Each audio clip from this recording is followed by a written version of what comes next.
School was over. I headed home with one goal in mind: to study. Tomorrow was the start of the 3 grade exams, which meant I didn't have to go to Tianqing High School. I wouldn't be going back for the next few days either. I planned to stay home, bury my head in my books, and prepare for the academic portion that followed the big trials. The 3 grade exams were the real deal: the 5 trials, the Soul Trial, and the Jade Beast Trial. The 5 trials measured your blood vitality. The Soul Trial tested your mental strength. The Jade Beast Trial was the big one. It determined if you could awaken a Jade Beast mark. Every single one was brutal. Even the 5 trials, which people called the commoner's path to success, required a blood vitality of 0.5 horsepower. To get there, you needed expensive beast blood or spirit stones to toughen your body. The Soul Trial was even worse. You needed 0.5 horsepower of mental strength. Treasures that boosted your mind were incredibly rare. Only the rich could afford that path. But everyone's eyes were on the Jade Beast Trial. If you passed and awakened a mark, you became a Jade Beast Master. They were 1 in 10,000. Their status sat far above warriors or soul masters. They were the elite. The odds were pathetic, though. Only 1 student in 10,000 usually had the talent. In a place like Tianqing Town, Jade Beast Masters were legendary. This year, people hoped for 5 survivors. If 5 passed, it would break last year's record. I had already given up on the 3 grade exams. I was a lost cause. My physique and mental strength were strictly average. As for Jade Beast talent, forget it. Besides, the exam fee was 10,000 yuan. That was a fortune. I didn't want to waste it. My plan was simple: wait for the academic exams, work hard, and try to get into a decent university. It was a path born of necessity, not choice. When I got home, my parents had a table full of good food waiting. They were beaming at me. Before I could say a word, my dad, a seasoned warrior, laughed in his gruff voice. "Xiaofan, don't feel any pressure tomorrow. No matter the result, just consider it a learning experience." "I'm not taking the exam tomorrow," I said, confused. "Why not?" "We already paid the fee," Dad said, his smile fading. "If you don't go, that money is gone." I was stunned. "You paid? But I told you I wasn't going."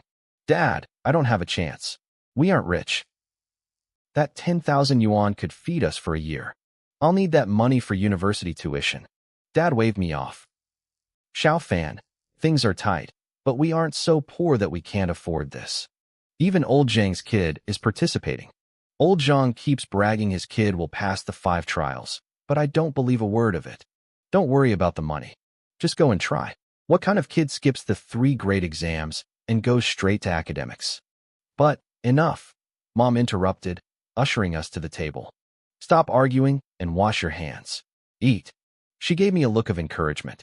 She told me Dad had received a bonus and we had enough to get by. I sighed. I knew where that bonus came from. Dad put his life on the line every time there was a beast outbreak near town. But the decision was made. I had to go. To be honest, a part of me really wanted to. Every high schooler dreamed of this day.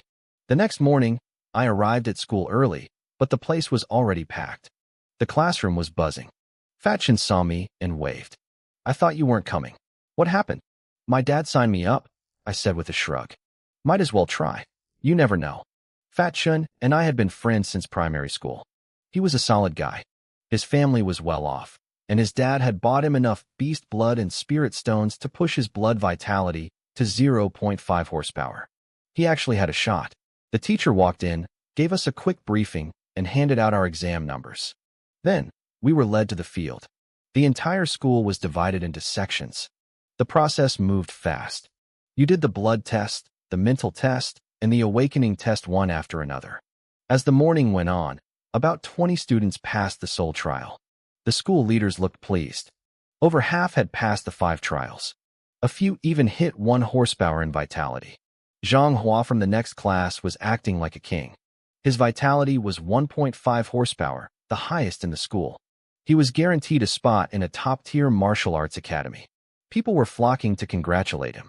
Zhang Hua soaked in the attention, then turned his eyes toward the most beautiful girl in school, Su Qingqian. She stood there in simple clothes, her face perfect, looking like a goddess among mortals. Zhang Hua walked over, flashing a confident smile. Ching-chun, will you be my girlfriend? The crowd gasped. It was the perfect moment, the top athlete asking out the school beauty. Everyone expected her to say yes. Who would reject a talent like Zhonghua? Su Ching-chun didn't even blink. She didn't say a word. It was her turn to test. She walked right past the Vitality and Soul stations and headed straight for the Jade Beast platform. She placed her slender hand on the awakening stone and closed her eyes. I watched her, feeling a bit dazed. Nobody really knew, but Su Ching-chun and I were neighbors. She had moved in across from me 2 years ago and joined my class the next day. We saw each other almost every day on the way to school, but we never spoke. Not a single word. I didn't have the guts to talk to her, and she probably thought I wasn't worth her time. Living next to each other was just a coincidence. Suddenly, the awakening stone erupted in light. The crowd went silent. A hit. Beams of light shot out, one after another. Each beam represented a beast mark. The more beams, the higher the talent. 1, 2, 10, 13. 13 beams of light. 13 marks. The silence was deafening. The record for Tianqing Town was 7. Su Ching-chun hadn't just broken the record, she had obliterated it. She could potentially control 13 spirit beasts. Her talent was god tier. Then, the examiner called my name. I walked up to the platform, passing Su Ching-chun as she stepped down. As we brushed past each other, she shot me a cold, mocking look. I was baffled. What had I ever done to her? Go for it, Xiao Fan. Fat Chen yelled from the sidelines. I gave him a quick thumbs up, trying to shake off the nerves. I stepped up and took the tests. Blood vitality, less than 0.1. Mental strength, less than 0.1. 2 failures, back to back. I expected it, but it still stung. I stood there for a moment, letting out a bitter, self-deprecating laugh. I really was just an average guy. I guess my dad's money really was wasted. I was a talentless loser. I stood there, dazed, staring at the results. What are you staring at? Results like this are perfectly normal for someone like you, Zhonghua sneered. We didn't have any history, but he was clearly irritated. He had noticed Su Ching-chun, the girl who ignored everyone, actually staying behind to watch my test. He couldn't stand it. Why me? I ignored his provocation and walked toward the final station, the Spirit Awakening Stone. I didn't expect much. I was just going through the motions to finish the 3 exams. I placed my hand on the stone. It stayed silent. The crowd expected as much. Zhonghua crossed his arms, a cold smirk plastered on his face. Trash, he muttered. Even Su Ching-chun's face showed a fleeting flash of disappointment. She turned to leave. Then, the stone began to vibrate. The sound was deafening. Su Ching-chun spun around, her eyes wide with shock. The entire crowd froze. A pillar of black light shot toward the sky. It was massive. Even though it was only 1 beam, it was thicker and more powerful than all 13 of Su Ching-chun's beams combined. What is that black light? Su Ching-chun whispered, her face pale. Fat Chen's jaw hit the floor. Wait, does this mean he passed? The school leaders were stunned. The whole school was silent. Jiang Fan, the nobody, had just become the second person to pass the Beast Tamer exam. The teachers were suddenly ecstatic. 2 tamers in 1 year. A single beam meant I had 1 beast mark, the lowest tier of talent, but a tamer was still a tamer. Xiao Fan, you did it. Fat Chen rushed up and nearly tackled me with a hug. I was more shocked than anyone, but not because of the light. A glowing interface had appeared in front of my eyes. Name, Jiang Fan. Age, 15. Occupation, none. Beast marks, infinite. Note, no limit on the number of spirit beasts. 100% control over all beasts. Spirit beasts, none. Blood vitality, 0.1. Mental strength, 0.1.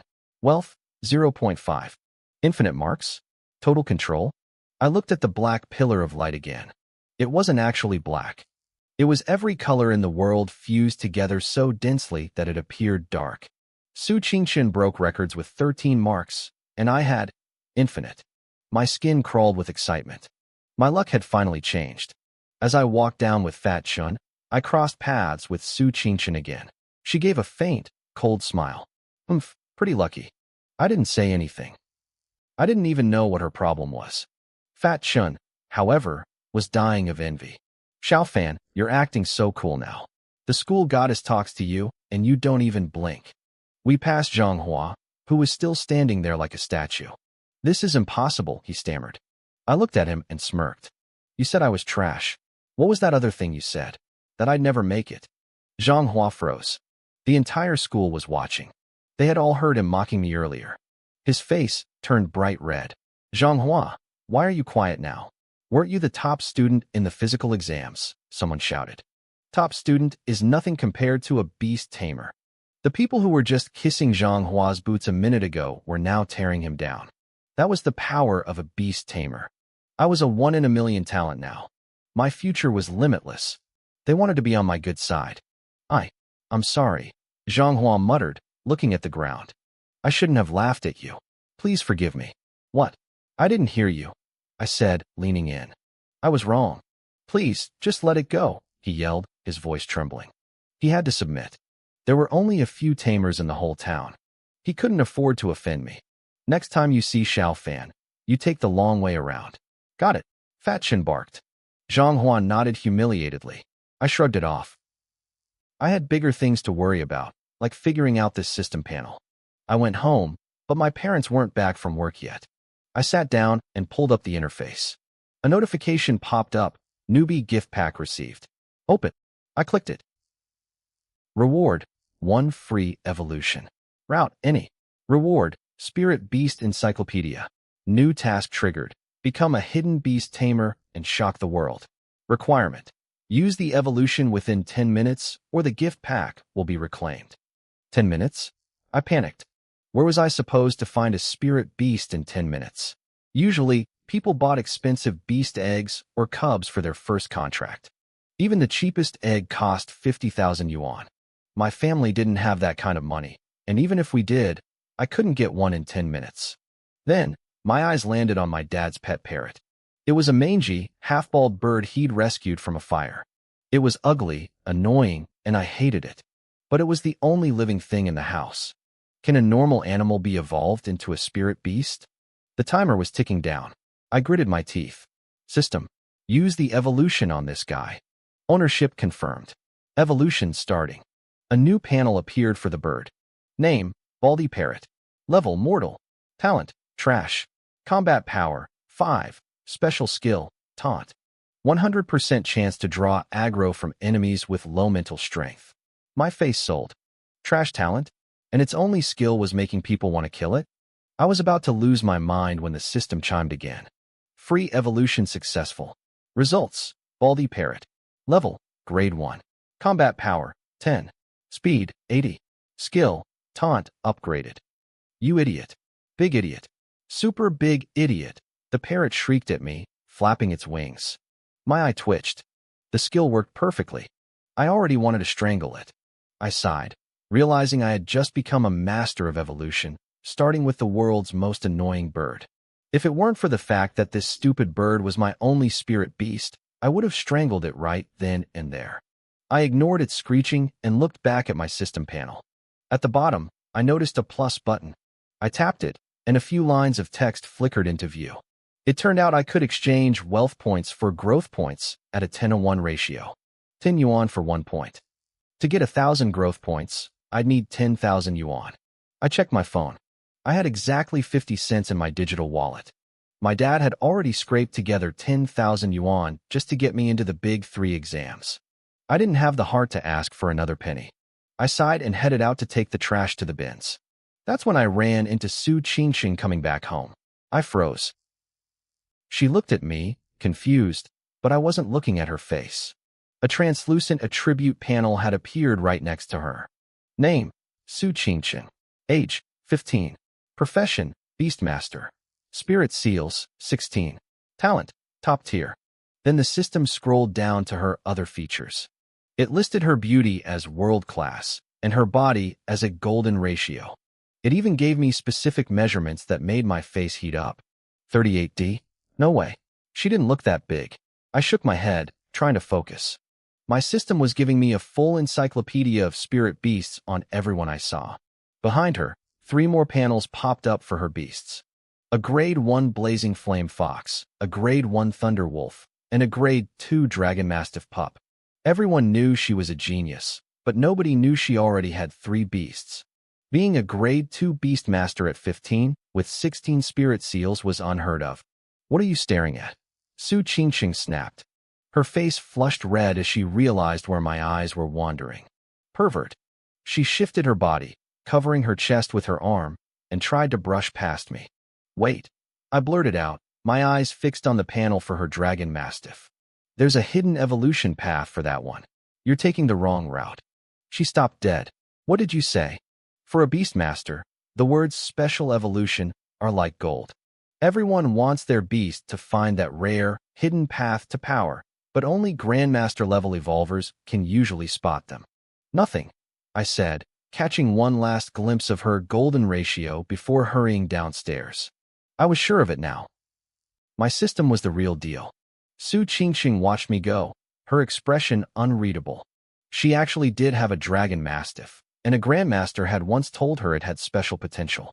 But that grandmaster had died in the wilderness before he could give her the formula. She had spent months researching ancient texts to find the path herself. Was I really telling her she was wrong? When I came back up from the trash bins, she was standing right outside my door. What's up? I asked, yawning. What did you mean back there? She demanded. Do you know how to find the special evolution path? I hesitated, thinking about my empty wallet. 10,000 yuan. I saw her face change and quickly backtracked. Or 5,000. 2,000. I felt like a scammer. She was a genius, sure, but she was still a kid living off her parents. How could she have 10,000 yuan? Su Qingqing stared at me like I was insane. A grandmaster charged hundreds of thousands for a single formula. 10,000 is fine, she said slowly. But what if it fails? I'll give you a refund, I said with a grin. She looked skeptical. It wasn't about the money. A wrong evolution could ruin a beast's potential forever. Forget it then. I'm not forcing you, I said, keeping my voice cool. I walked inside and shut the door. The second the latch clicked, I leaned against the wood and wanted to cry. Why did I have to act so tough? That was 10,000 yuan. Night fell, and my parents didn't come home. My dad was a squad leader in the town guard, and my mom worked logistics. They stayed at the barracks for weeks sometimes when the beast riots got bad. Before dawn, a loud knocking woke me up. I stumbled to the door, yawning, and found Su Qingqing standing there. Give me the evolution plan, she said. Now. Now. I waved her in. She looked incredibly uncomfortable stepping into a guy's house alone. Get together. Get together, my bald parrot suddenly shrieked from its perch. We both froze. I glared at the bird. Why couldn't it have called me an idiot like usual? Su Qingqing's face was bright red. Beautiful night. Wedding night. Worth 1,000 gold, the bird screamed, flapping its wings. Su Qingqing looked like she wanted to disappear. Perverted owner, perverted bird, she muttered. I took a sharp step back, looking at her with fake suspicion. Hey, it's dark out, and we're alone. You don't have any improper thoughts about me, do you? Her face went from red to purple. I have never met anyone as full of themselves as you. Just do it. I pointed to the open space in the living room. She nodded, and a golden spirit seal glowed in her palm. A massive, majestic hound stepped out of a rift in the air. Its fur shone like polished gold. It was a high-grade dragon mastiff pup, a creature you could usually only find in the dangerous western deserts. Beautiful, I whispered. Up close, the system panel was even more detailed. It was a grade 2 beast with S-rank talent and a combat power of 768. It absolutely crushed my parrot in every stat. I tapped the special evolution icon, and a list of materials appeared in my mind. 10 bars of dragon tooth gold. I began, reading them off one by one. 100 liters of emerald rain water. 5 storm ghost teeth. 1 shaka flower. Su Qingqing gasped. So fast. She looked at me in total shock. Even a grandmaster would need days of observation and mountains of research to come up with a list like that. I had done it in seconds. The entire process was rigorous. Compared to a professional, my delivery probably seemed a bit reckless, but as I listed the items, I noticed a pattern. Certain materials actually had synergistic properties when combined. This wasn't the kind of knowledge a normal student would have. Even I barely understood the depth of it. Su Qingqing gave me a long, searching look. She was clearly wondering when I had learned all of this. I didn't stop until I had rattled off dozens of different materials. To be honest, I had no idea how much all of this would cost. But the system was never wrong. I wasn't going to let her waste her money. That's it, she asked. I nodded. That's it. Fine. I'll go get these materials and start the evolution, she said, turning to leave. I cleared my throat loudly. She paused, looking at my hesitant expression, and a smile broke across her face. She understood immediately. Add me on WeChat, she said. Send me your bank details, and I'll transfer the payment. Perfect, I replied. Not only was I getting paid, but I also got the contact info of the school's top beauty. In our high school, Su Qingqing's WeChat was worth its weight in gold. Once the digital handshake was done, she turned to leave again. Wait, I called out. You don't seem like someone who's short on cash. Why are you living in this rundown neighborhood? Su Qingqing froze. A faint blush crept up her neck. She mumbled something under her breath and hurried away before I could respond. I stood there, blinking. What did she just say? Something about an arranged marriage? Arranged marriage? With who? My mind raced. Why would a genius girl like her live across the hall from me?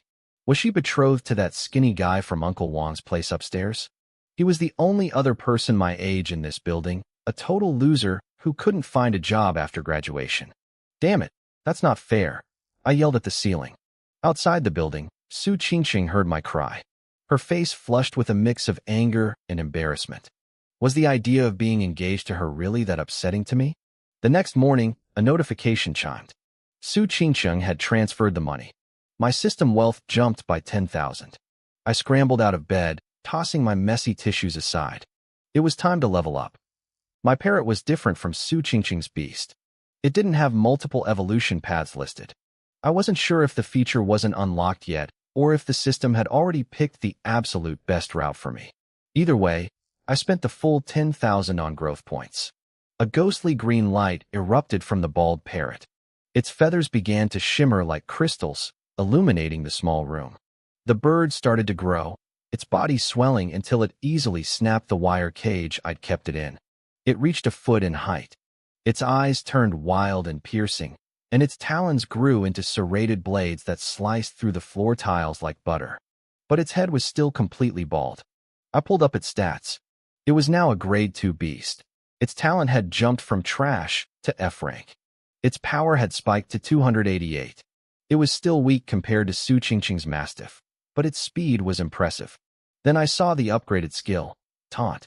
It now had a 100% success rate on enemies with low mental strength. Thanks for nothing, I muttered. Drawing the aggro of a powerful enemy is just a fancy way of committing suicide. Still, I wasn't truly disappointed. I had been a beast tamer for less than a day, and I was already at rank 2. In a small town like this, that made me a big deal. The only problem was the next level required 100,000 wealth points. I needed a new hustle. I decided to head to the Beast Tamer Evolution Center. Every city had one. It was the best place to find tamers looking for help with their pets. I sat outside the entrance from morning until noon, but the place was a ghost town. It made sense. There were hardly any beast tamers in this backwater village. I started to worry. Was my plan to sell evolution designs a bust? I had hoped to make enough to buy a high-quality beast egg. Eggs were cheaper than live pups because hatching them was a gamble, like a high-stakes lottery. Just as I was about to give up and find some lunch, a woman walked toward the center. She wore a red combat suit that showed off her long, athletic legs. She was stunning, not as delicate as Su Qingqing, but she had a sharp, heroic edge to her. She looked like military. People stopped to stare as she passed, mostly because of the massive wolf following her. It was over 10 feet tall with fur that flowed like dancing flames. The system panel flickered to life in my vision. Her name was Yiqinghua, 22 years old. Rank 3 Beast Tamer. The system even gave me her measurements. Long legs, very athletic. But the real shock was her wolf. It was a rank 3 Flame Demon wolf, but its stats were plummeting. It was injured. An evolution had failed. A rank 3 tamer in this tiny town? It was unheard of. I looked at the wolf again. Its growth points had dropped from nearly 100,000 down to 30,000. It was dying. Yiqinghua didn't notice me at first. She was probably used to men staring at her. As she brushed past, I kept my voice low and steady. Beautiful, Your flame demon wolf isn't looking too good. Yi Qinghua stopped dead in her tracks. She looked down at me, her brow furrowing. How do you know that? She was right to be suspicious. Her wolf had just suffered a massive internal injury from the failed evolution, but it wasn't something a stranger should be able to see just by looking. Her gaze turned razor-sharp. A cold, murderous intent filled the air around her. Who are you? She demanded. Which family sent you to spy on me? The hair on my arms stood up. She wasn't much older than me, but the killing intent coming off her was suffocating. She had clearly seen a lot of blood. Wait. I blurted out, raising my hands. I'm just a kid. No, I'm not a spy. I blurted out, backing away. I'm an evolutionist. I could tell your flame demon wolf just failed in evolution and is suffering from the backlash. The moment those words left my mouth, Yi Qinghua's pupils shrank. She scanned our surroundings instantly. Luckily, nobody was paying attention to us. If word got out that her flame demon wolf was severely injured, the safety of Tianqing town would be in serious jeopardy.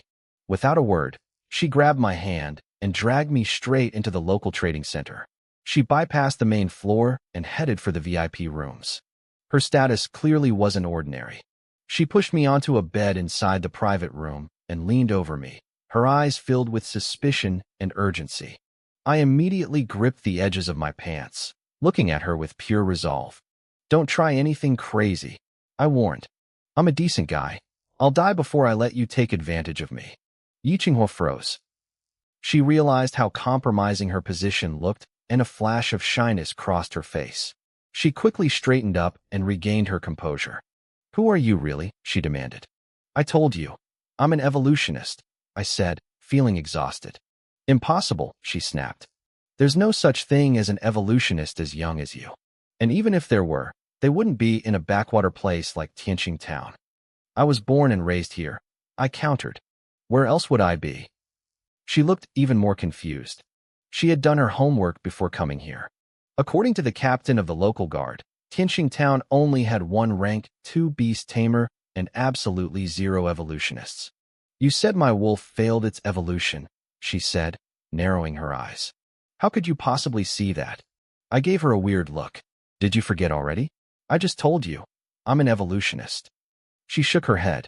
Fine, but how can you prove you're an actual evolutionist and didn't just get this information from a spy network?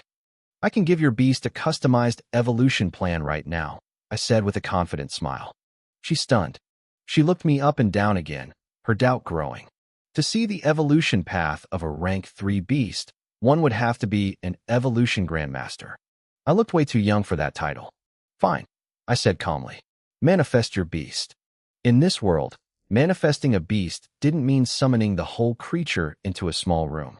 It meant projecting the beast seal, a palm-sized ball of light that represented the creature's core. Yi Qinghua hesitated. Showing your beast seal to a stranger was a huge risk. An expert could easily spot the beast's hidden weaknesses. She stared at me, her sharp, handsome face tight with a cold threat. If you're lying to me, she hissed, I promise you, you'll disappear from Tianqing town forever. I didn't care about the threat. I wasn't a liar. I was just a guy trying to make some money to upgrade my bald parrot. She opened her palm. A ball of crimson light ignited in her hand, and within seconds, the flames condensed into a miniature version of the flame demon wolf. It was a beautiful sight, but as I looked at the data, I shook my head. What a waste. This was supposed to be a rank 4 beast. Now, not only is it further from evolving, but its talent has dropped from grade A to grade B. The stats on my system panel were grim. Its growth points were at 32,500, down from our original 100,000. Seeing those numbers side by side really showed the damage. Losing 60,000 growth points was bad, but the talent drop was heartbreaking. Yi Qinghua's head dropped. The arrogance and dominance from before vanished, replaced by wet eyes. She looked like she was fighting back tears. It's my fault, she whispered. I listened to the wrong people. I hurt my own beast. A flicker of rage ignited in her eyes. She was starting to realize she had been set up. Some grandmaster she met recently had probably tricked her. They likely knew she was coming to reinforce Tianqing town and wanted to cripple her strongest asset. Someone wanted this town to fall. While she was lost in thought, I was busy organizing the special evolution plan the system had generated. Because the wolf was so badly hurt, the material list was massive, over 100 items. When I handed it to her, she gasped. How much is this going to cost? I just smiled, keeping my Grandmaster persona intact, and held out my hand. What? She asked, her brain still lagging. I shoved the list into her arms and looked at her warily. You're not planning on skipping out on the bill, are you? Oh, you mean the fee, she said, slapping her forehead. Right. No evolutionist worked for free. She glanced at the long list of expensive materials and then back at me, looking embarrassed. I'm a bit short on cash right now. Can I pay you later? Her face was beet red. For someone with her pride, saying that was clearly agony. But she was broke. She didn't even have 100,000 credits left. My face fell. This wasn't what I expected. Aren't beast tamers supposed to be the elite? The top 1%? How could she not have 100,000 credits? I was starting to wonder if I should pick a different career. I had only asked for 100,000 as a test. I charged 10,000 for a rank 2 plan, so I figured rank 3 should be higher. Apparently, I overshot it. 100,000. Yi Qinghua repeated, shocked. She stared at me intensely. Are you a scammer? Are you working with the people who tricked me? Her gaze was like fire. I instinctively pulled my collar tight. I'm warning you, I only accept cash. No other forms of payment. Besides, I'm just a kid. She looked frustrated. What is wrong with your head? She stared at me for a long time. She decided I probably wasn't a scammer. A real pro would have asked for millions. Plus, she could take this list to the trading center experts to verify it. They weren't evolutionists, but they knew materials like a pharmacist knows medicine. 100,000 was actually a bargain. It wouldn't even cover a tenth of the materials on the list. Fine, she said. Cash or transfer? Transfer, I said, my excitement bubbling up. Another 100,000 in the bag. I could finally evolve something. Now I just had to decide. Should I keep upgrading my bald parrot or buy a new beast egg? A grade F egg was 50,000, but a grade E jumped straight to 500,000. People always wondered how you could know if an unhatched egg had a special evolution path. That was an evolutionist job, too. Though for most, it was nothing more than a high-stakes gamble. For me, it was a sure thing. Choosing a beast egg was a lot like gambling. An evolutionist with a sharp eye might be able to guess the contents with 50 or 60% accuracy, but most people didn't bother hiring a professional for low-level eggs. It wasn't worth the fee, and even the best evolutionists were essentially placing a bet. If they guessed wrong, they still kept their commission. I watched the notification pop up on my screen.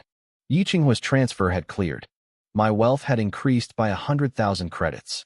Perfect. The original owner of this body had never seen this much money in his life. If my parents knew I was earning this kind of cash, they'd probably break down in tears of joy. Great doing business with you, I said, waving goodbye to Yi Qinghua with a massive grin. She watched me leave, her suspicion deepening. To her, a real evolutionist shouldn't be this thrilled over a measly 100,000. The masters she knew wouldn't even blink at 10 million. Still, she had the plan in her hand, and the cost had been low. She decided to have someone verify the list before rushing off to support the town guards. I didn't leave the trading center. Instead, I headed straight for the Beast Egg Hall. Even though Tianqing was a remote town, the center was built on a grand scale. The hall was magnificent, with marble floors and golden lights. Every beast egg was displayed in a glass case like a rare diamond. The place was crowded. Most people were just there to sightsee. I saw groups of students being led by teachers for social practice, staring at the eggs they couldn't afford. There was a common superstition that being near unhatched eggs could increase your chances of awakening a soul seal. Some kids spent hours here every day, just staring through the glass, hoping for a miracle. Xiao Fan, what are you doing here? I turned toward the voice. A young woman in a professional suit was walking toward me. She was in her early 20s, bright and polished. Sister Huan, I said, smiling. Just looking around. Didn't you finish your exams? Lu Huan asked, planting her hands on her hips. I told you to come by earlier, but you wouldn't. Now you're coming here to soak up luck? Isn't it a bit late for that? Before I could answer, she reached out and pinched my cheek. I tried to pull away, but she pulled me into a headlock, ruffling my hair until it was a mess. It had happened a dozen times before, but I couldn't help but notice how nice she smelled. A few men nearby glared at me with pure envy. Lu Huan wasn't just pretty. She had a great figure and a vibrant personality. She was the dream girl for half the guys in town. Getting a high-paying, easy job at the trading center only made her more popular. I put on a look of mock grievance, which only made the onlookers more annoyed. What are you acting for? Their eyes seemed to say, move over and let us take your place. I heard your school had 2 people awakened as beast tamers this year. A voice sneered. I guess you're feeling a bit triggered, huh? A young man in a sharp suit walked over. He was smiling, but his tone was dripping with sarcasm. Before I could speak, Lu Huan pulled me closer, shielding me. Chao Gang, this has nothing to do with you, she said coldly. Don't misunderstand, Chao Gang replied, acting like a gentleman. I'm just reminiscing. Back when I took the exams, we didn't have a single beast tamer. It's a big deal. He looked at me with pity. Now that the big 3 exams are over, you should probably focus on your liberal arts tests. Even a mediocre university is fine. You'll get a low-level job, but hey, that's life. I started, but Lu Huan cut me off again, shouting Chao Gang. That's enough. Her voice went sharp. People started to stare. A colleague nearby gestured for them to keep it down. Lu Huan lowered her voice, her eyes icy. You aren't even friends with Xiao Fan. Stop acting like you care. Me? Be friends with him? Chao Gang chuckled. He's not on my level. Lu Huan was about to snap back, but I finally managed to wiggle out of her grip. I took a deep breath. She was a bit overprotective, and honestly, her hug was starting to suffocate me. Sister Huan, ignore him, I said. I actually came here to buy an egg. Lu Huan froze. You want to buy an egg? Chao Gang burst out laughing. You really think hanging around these things will help you awaken? Pure delusion. Commoners are so ignorant. Lu Huan ignored him and turned to me, her voice softening with concern. Xiao Fan, I know your family's situation. Don't waste your money. Parents buy these every year hoping for a miracle, but it never works. She and I had grown up in the same neighborhood. Even though her family moved away a few years ago, she had always been like a big sister to me. But I already won the bet, I said, intending to tell her I was already a tamer. Suddenly, a commotion broke out on the other side of the hall. Based on my observations, this egg has multiple evolution paths. It's superior to the others, an elderly man said. He had a white beard and looked pale, sweat beading on his forehead. I looked over. An evolutionist? A family was standing next to him, looking conflicted.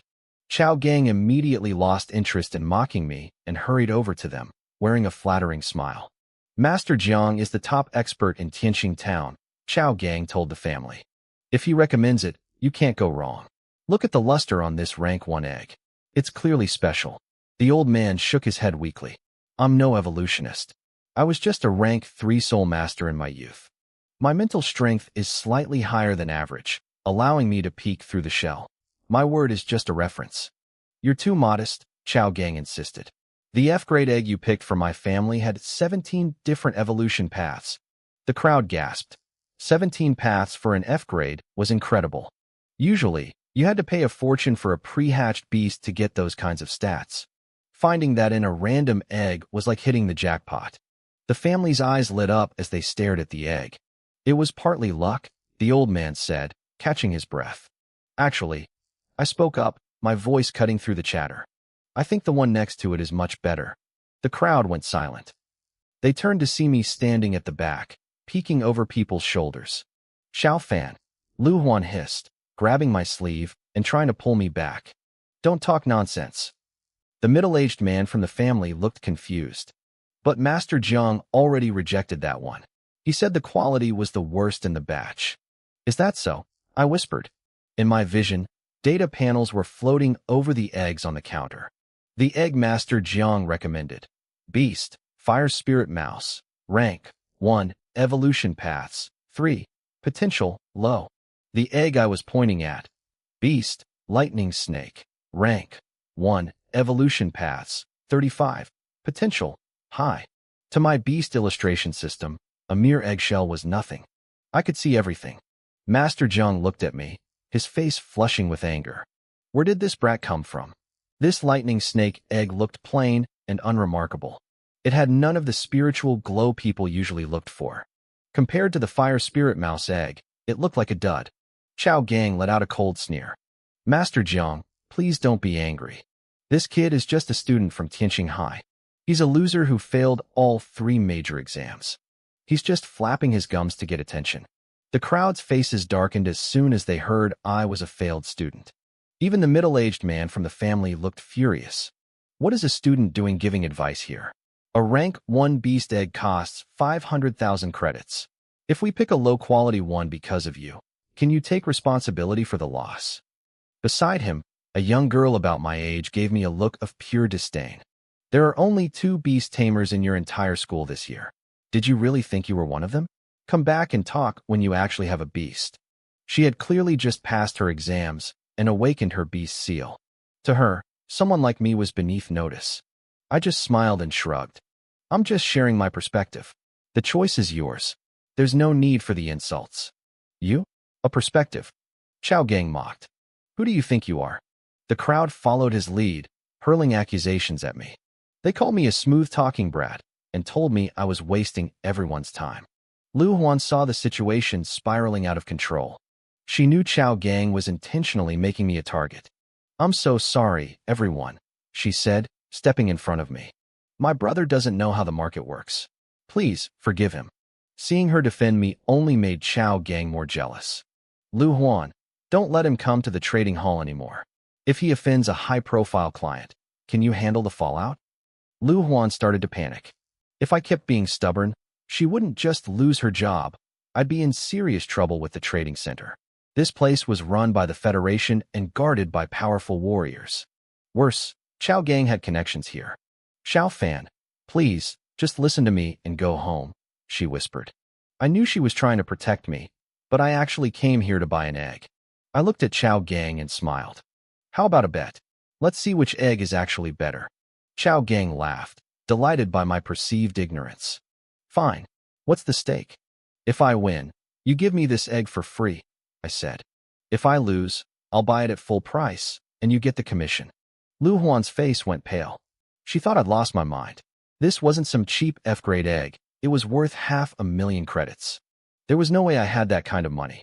She reached out to stop me, but I took her hand and gave it a gentle, reassuring squeeze. Haha, the newborn calf really doesn't fear the tiger, Chao Gang shouted. Deal. If you win, I'll pay for the egg out of my own pocket. He was confident. Master Jiang didn't like the egg, and in his own experience, dull eggs like this usually had the weakest vitality. He wanted to see me ruined. He wanted Lu Huan to see that a commoner like me would always be a loser. He called over a hatcher immediately, afraid I'd back out. 2 temperature-controlled incubators were brought out. Usually, hatching fees were expensive, but for rank 1 eggs, the service was free. An hour passed. The eggs began to vibrate. Cracks spider-webbed across the shells at the same time. From one, a faint aura of fire drifted out. From the other, my egg, a blinding flash of lightning erupted. Master Jiang and Chao Gang both turned white. How is this possible? As the 2 weak hatchlings crawled out, the difference was obvious to everyone. The lightning snake's quality was far superior to the fire spirit mouse. Even Lu Huan covered her mouth in shock. I remained calm, acting as if everything was going exactly to plan. The family who had listened to Master Jiang looked sick.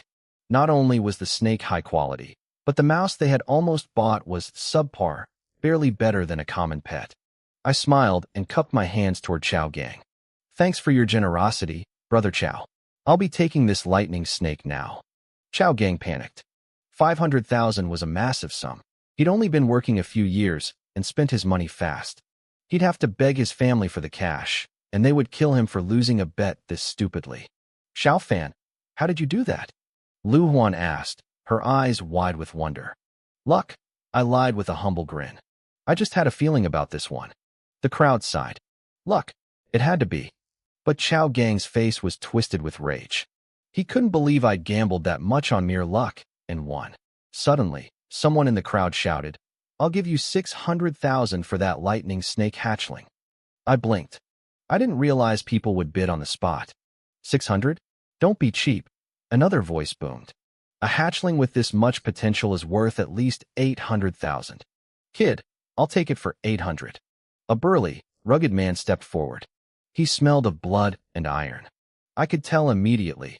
He was a hunter, a warrior who risked his life in the wilderness to steal beast cubs. It was a dangerous, high-stakes profession. As soon as he bid, the room went quiet. No one wanted to outbid a man who looked like he killed for a living. I hesitated. I had planned to keep the snake for myself, but 800,000 credits was a fortune. Looking at the snake's data again, its base stats were actually just average. It only looked good because it had so many evolution paths. For me, that didn't matter as much because my system could optimize any beast. With that much money, I could buy resources to evolve my bald parrot into something terrifying. All right, I said. Since this snake caught your eye, it's yours. The hunter, whose name was Wang Meng, transferred the money instantly. He picked up the snake and gave me a nod. If you ever need help in this town, look me up. Master Zhang gasped. Wang Meng, he's a rank 3 warrior. In Tianqing Town, a rank 3 warrior was a powerhouse, capable of taking on 100 men alone. The people who had been mocking me earlier now looked terrified. Not only had I made a fortune, but I now had the backing of a dangerous expert. Chao Gang stood there, trembling. He had lost his money, his pride, and now he had to watch a loser walk away with the protection of a man like Wang Meng. I had been smart enough to sell that lightning snake to Wang Meng. If I hadn't, there was no way I would have walked out of that room with the beast. Now, Chao Gang was the one left holding the bag, trembling with a mix of rage and regret. Let's go, Sister Huan. My treat. We're getting a feast, I said, grinning ear to ear. I was a rich man now. Between the sale and the credits Yi Qinghua gave me, I had 900,000 credits sitting in my account. In a place like Tianqing Town, that was enough to buy a nice 2-bedroom apartment. If I didn't spend it on evolving beasts, I could finally move my parents out of our cramped, crumbling shack. I still have to work, Lu Huan replied with a smile. I'll find you after my shift. I didn't head home immediately. Instead, I wandered over to the local pet market. Most people looked for quality, but with my infinite beast seal, I had a different philosophy. Why not win with quantity? The system could optimize anything, so I just needed raw materials. The market was filled with common pets and strange hybrids, red-furred mastiffs, green-scaled lizards, and spiders the size of human heads. These mutant pets were mostly just cosmetic freaks, but their prices were 10 times higher than normal animals. I wasn't looking for a status symbol. I wanted a bargain. Is there anything uglier than my bald parrot? I muttered to myself. The answer was yes. Absolutely yes. I stopped in front of a cage containing a bald husky. It didn't have a single hair on its head, just smooth, pink skin and a look in its eyes that suggested it thought it was better than everyone else. A crooked sign hung from its neck, Mutant Husky. Special clearance. 200 credits. 200? For a mutant? My eyes lit up as I pulled up its data. Species. Mutant Husky. Level. 0. Talent. Unranked. 500. Growth. 15/100. Combat power. 5. It was a complete weakling, just like my parrot. But then I saw the bottom line. Special bloodline. Grade A flame dog. 1%. My heart skipped a beat. A Grade A bloodline? In Tianqing Town, even a Grade C beast was a rarity. Grade A beasts were luxuries reserved for the great metropolises, worth hundreds of millions of credits, if you could even find one for sale. If I could use my system to activate that bloodline, I wouldn't just be making a profit, I'd be hitting the jackpot. The stall owner saw me staring intensely at the dog. Hey kid, if you like him, just take him. He's a mutant. They say his father was something special. I kept my face expressionless. Lower the price. He's too ugly. Ugly? You were just looking at him like he was a long-lost lover. The owner stammered, confused. Are you saying my taste is bad? I countered. The owner sighed, defeated. Fine. 100 credits, and I'll throw in a bag of dog food. No haggling, and no refunds. I nodded. Deal. I realized I'd been played when he handed me the free bag of food. It weighed 50 kilograms. The food alone was probably worth more than the 100 credits I paid for the dog. He wasn't selling me a pet. He was paying me to take out his trash. With my pathetic physical strength, I had to drag the massive bag of food and the arrogant, bald dog all the way home. The dog strutted beside me, drawing stares from everyone on the street. A few girls even stopped to take pictures with it. Apparently, being this ugly made it a chick magnet. I finally reached my apartment building, sweating and gasping for air. Standing by my door was Su Qingqian. She was wearing a short, pale yellow dress that showed off her long, porcelain white legs. Wait, did she just get even prettier? I thought. Ever since she stopped wearing her school uniform, she looked like a different person.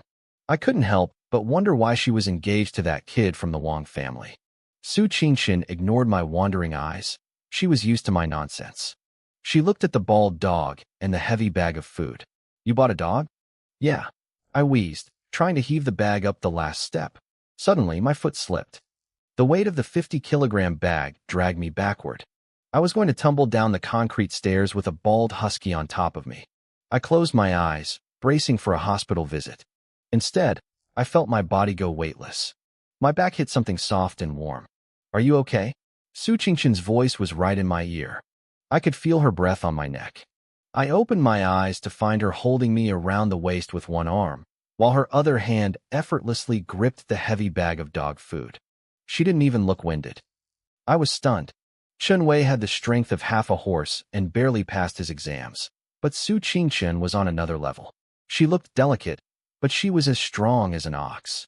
The bald husky, who had actually tumbled down the stairs, let out a pathetic howl from the bottom. It looked at us with betrayal in its eyes, wondering why nobody had caught him. Su Qingqian set me down. I looked at her, my expression dead serious.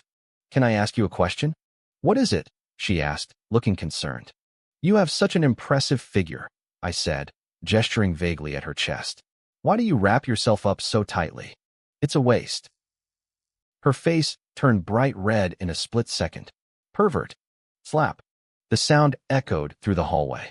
A few minutes later, I was sitting in my living room with a swollen cheek. Su Qingqian was sitting across from me. I came here to thank you, she said, her voice still a bit sharp. Message received, I mumbled, rubbing my face. Before she left, she hesitated at the door.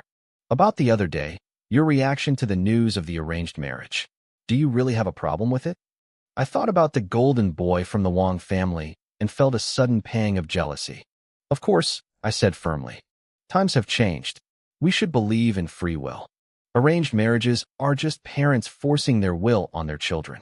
As youth of the new era, we should fight for our own happiness, not just follow orders. Su Qingqian's eyes widened. She looked at me with genuine surprise.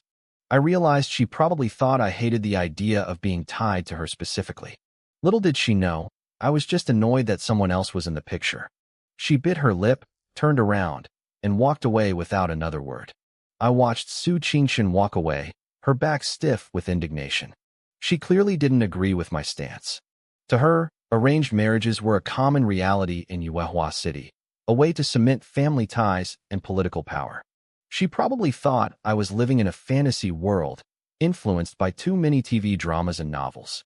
She looked at me with watery eyes, biting back her frustration, and finally slammed the door behind her. The silence that followed made me wonder if I'd gone too far. After all, the golden boy from the Wang family was actually a decent guy, and we were on good terms. I felt a slight twinge of guilt for sabotaging his potential engagement, but I quickly shook it off. I had bigger problems to worry about, like my bald pets. System, I muttered, looking at the scruffy dog sitting on my floor. I want to contract this bald husky as my beast. A faint reddish glow emanated from the dog. It was the same light that appeared when a tamer imprinted their soul onto a high-level spirit beast, though this glow was pathetic and dim.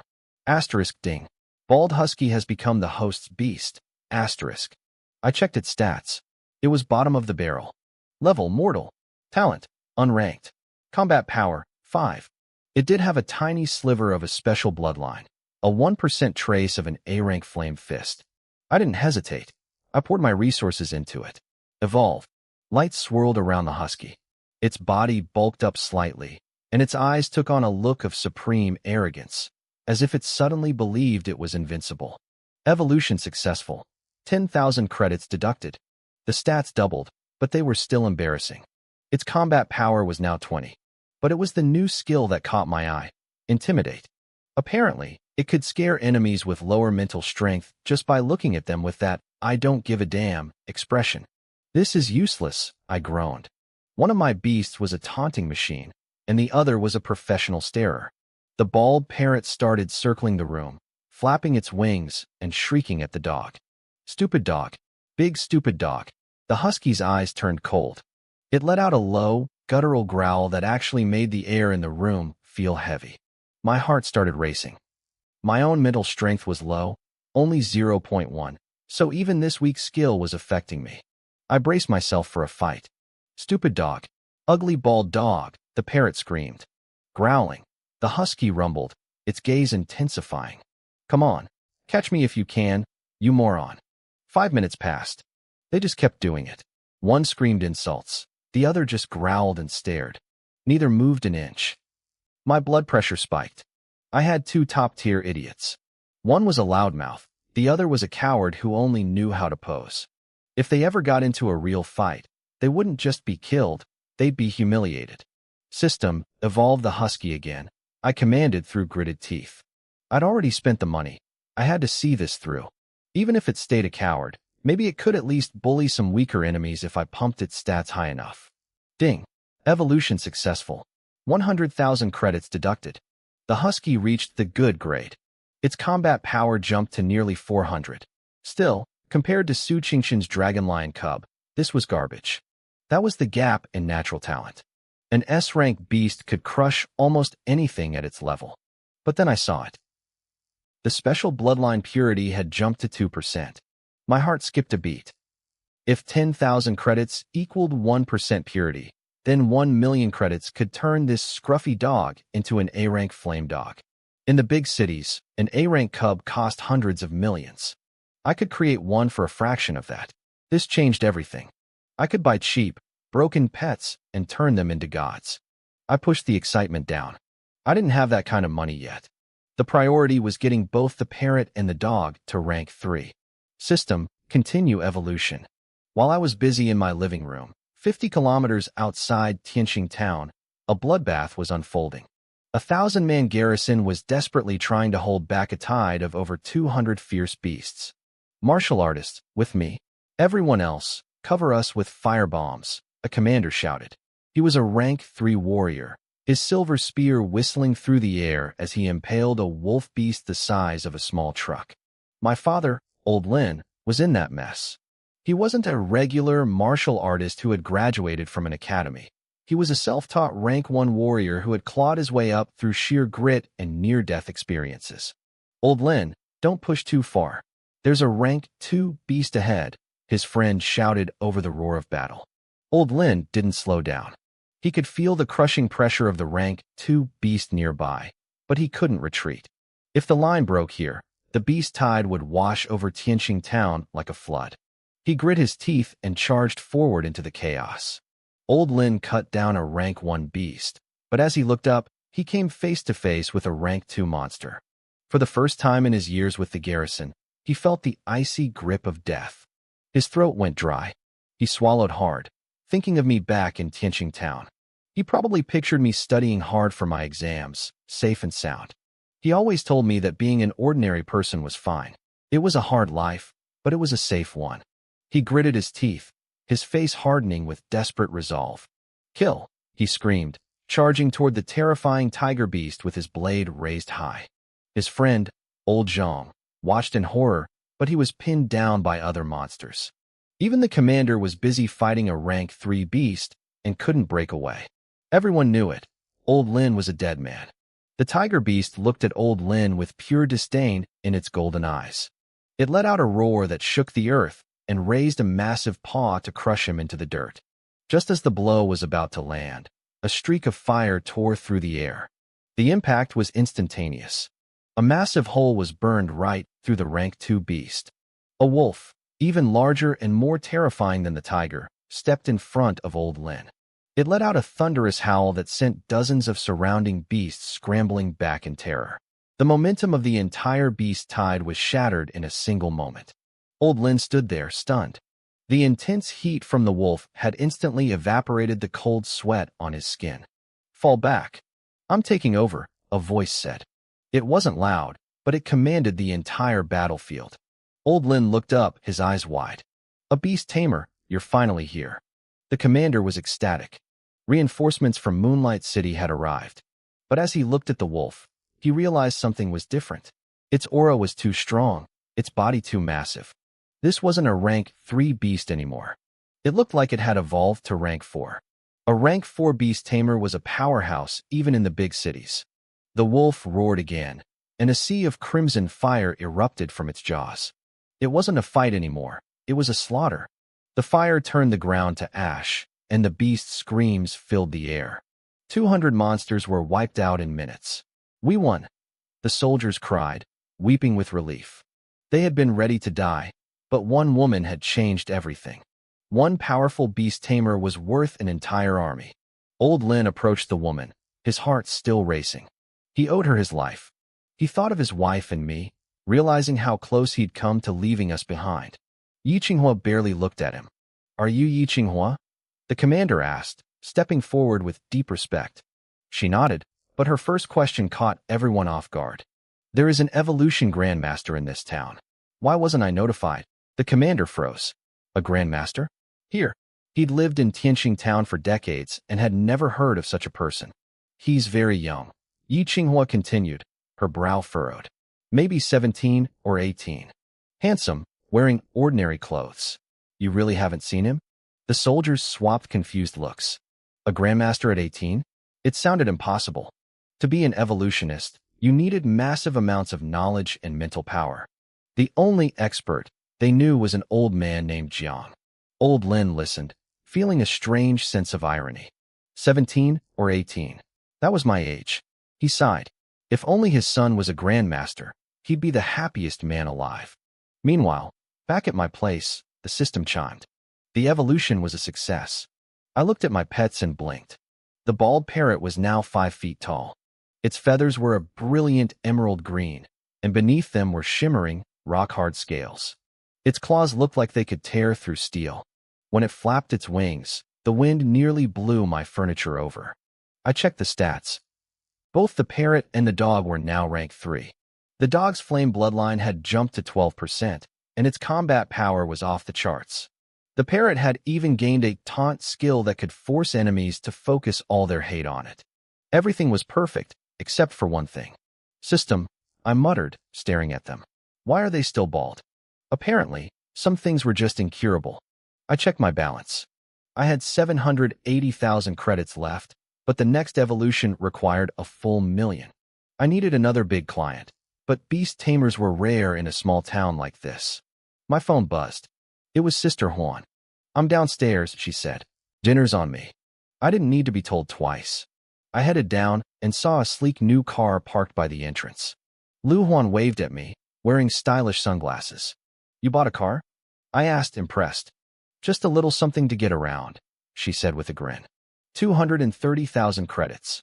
You're getting rich, Sister Huan, I joked as I hopped in. I slid into the passenger seat, the smell of the new car still fresh. Not bad, Sister Huan, I joked. But you're the one who just made 800,000 credits. What are we eating? My treat. Whatever you want, I said, feeling generous. In that case, I won't be polite, she laughed.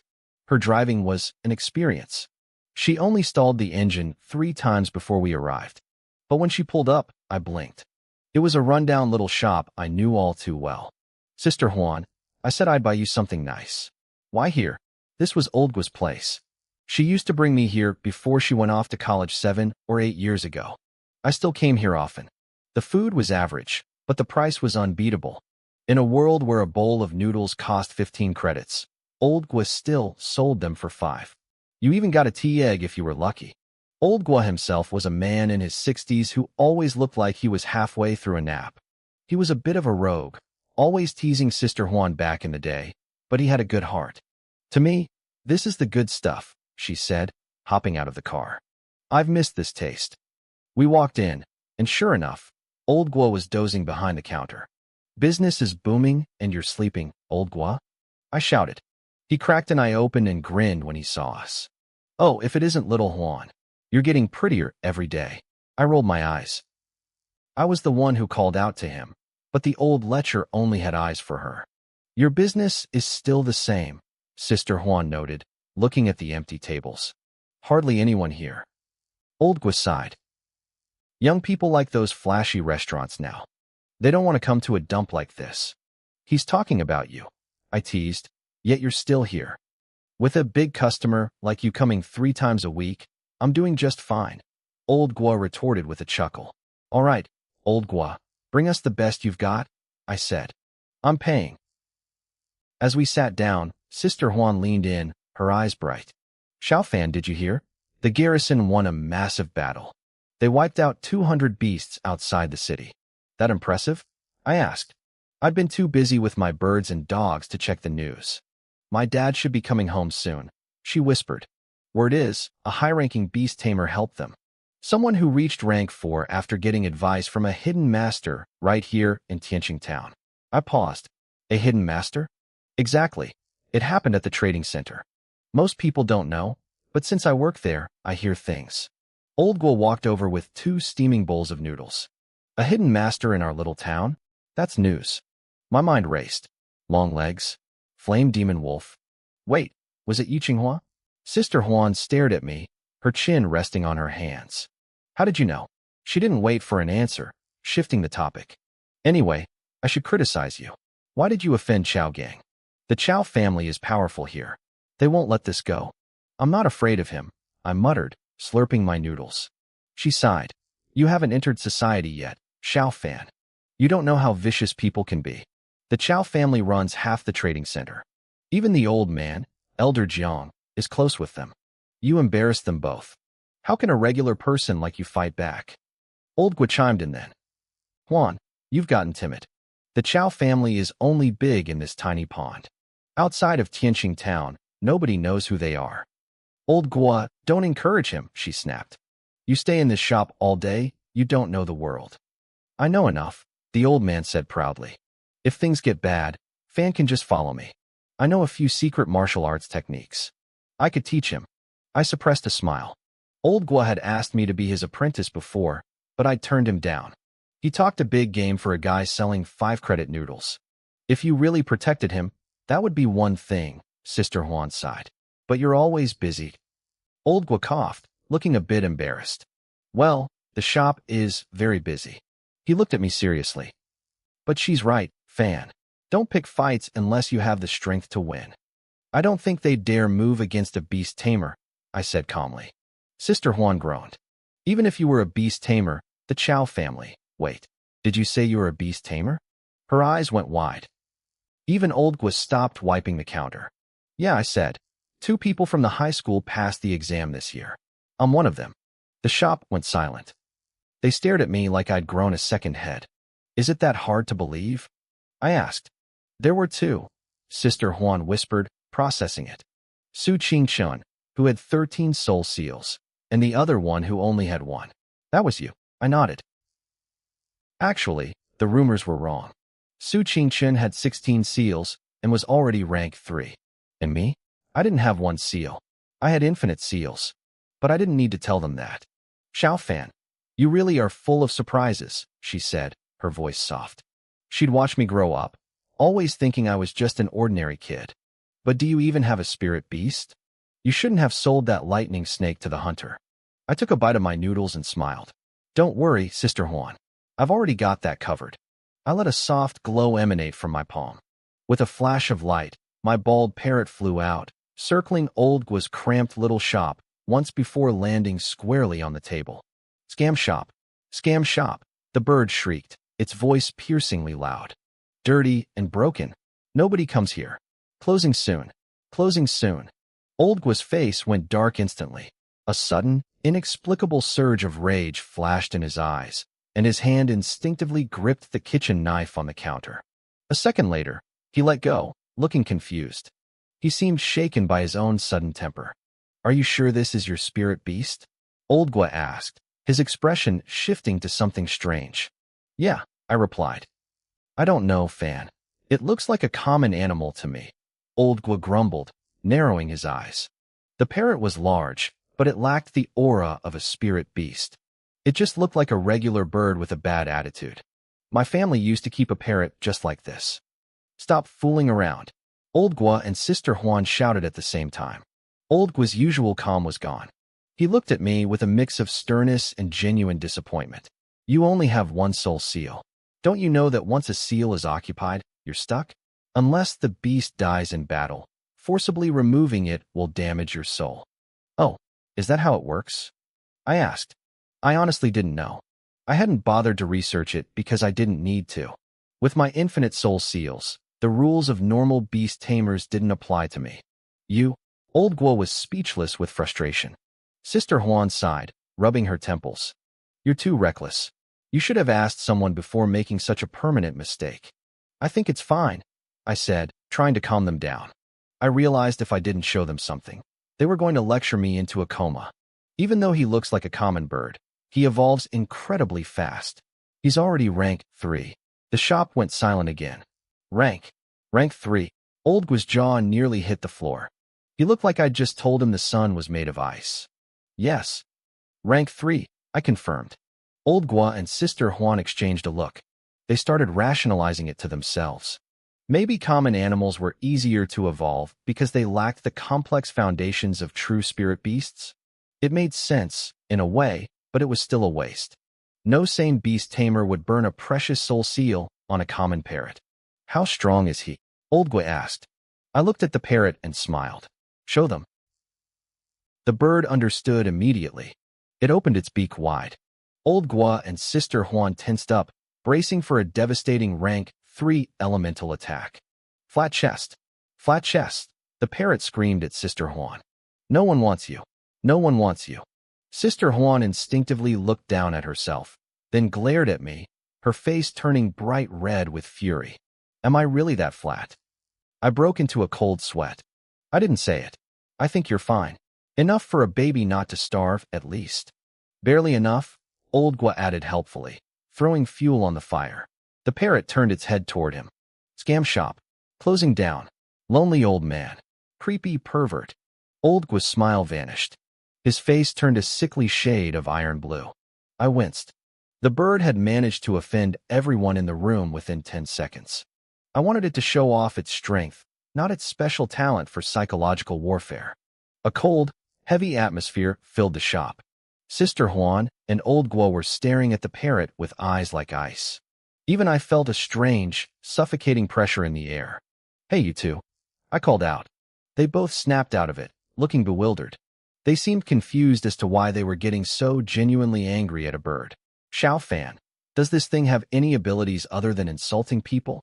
Sister Huan asked, sounding exhausted. You need to find a way to strip that seal.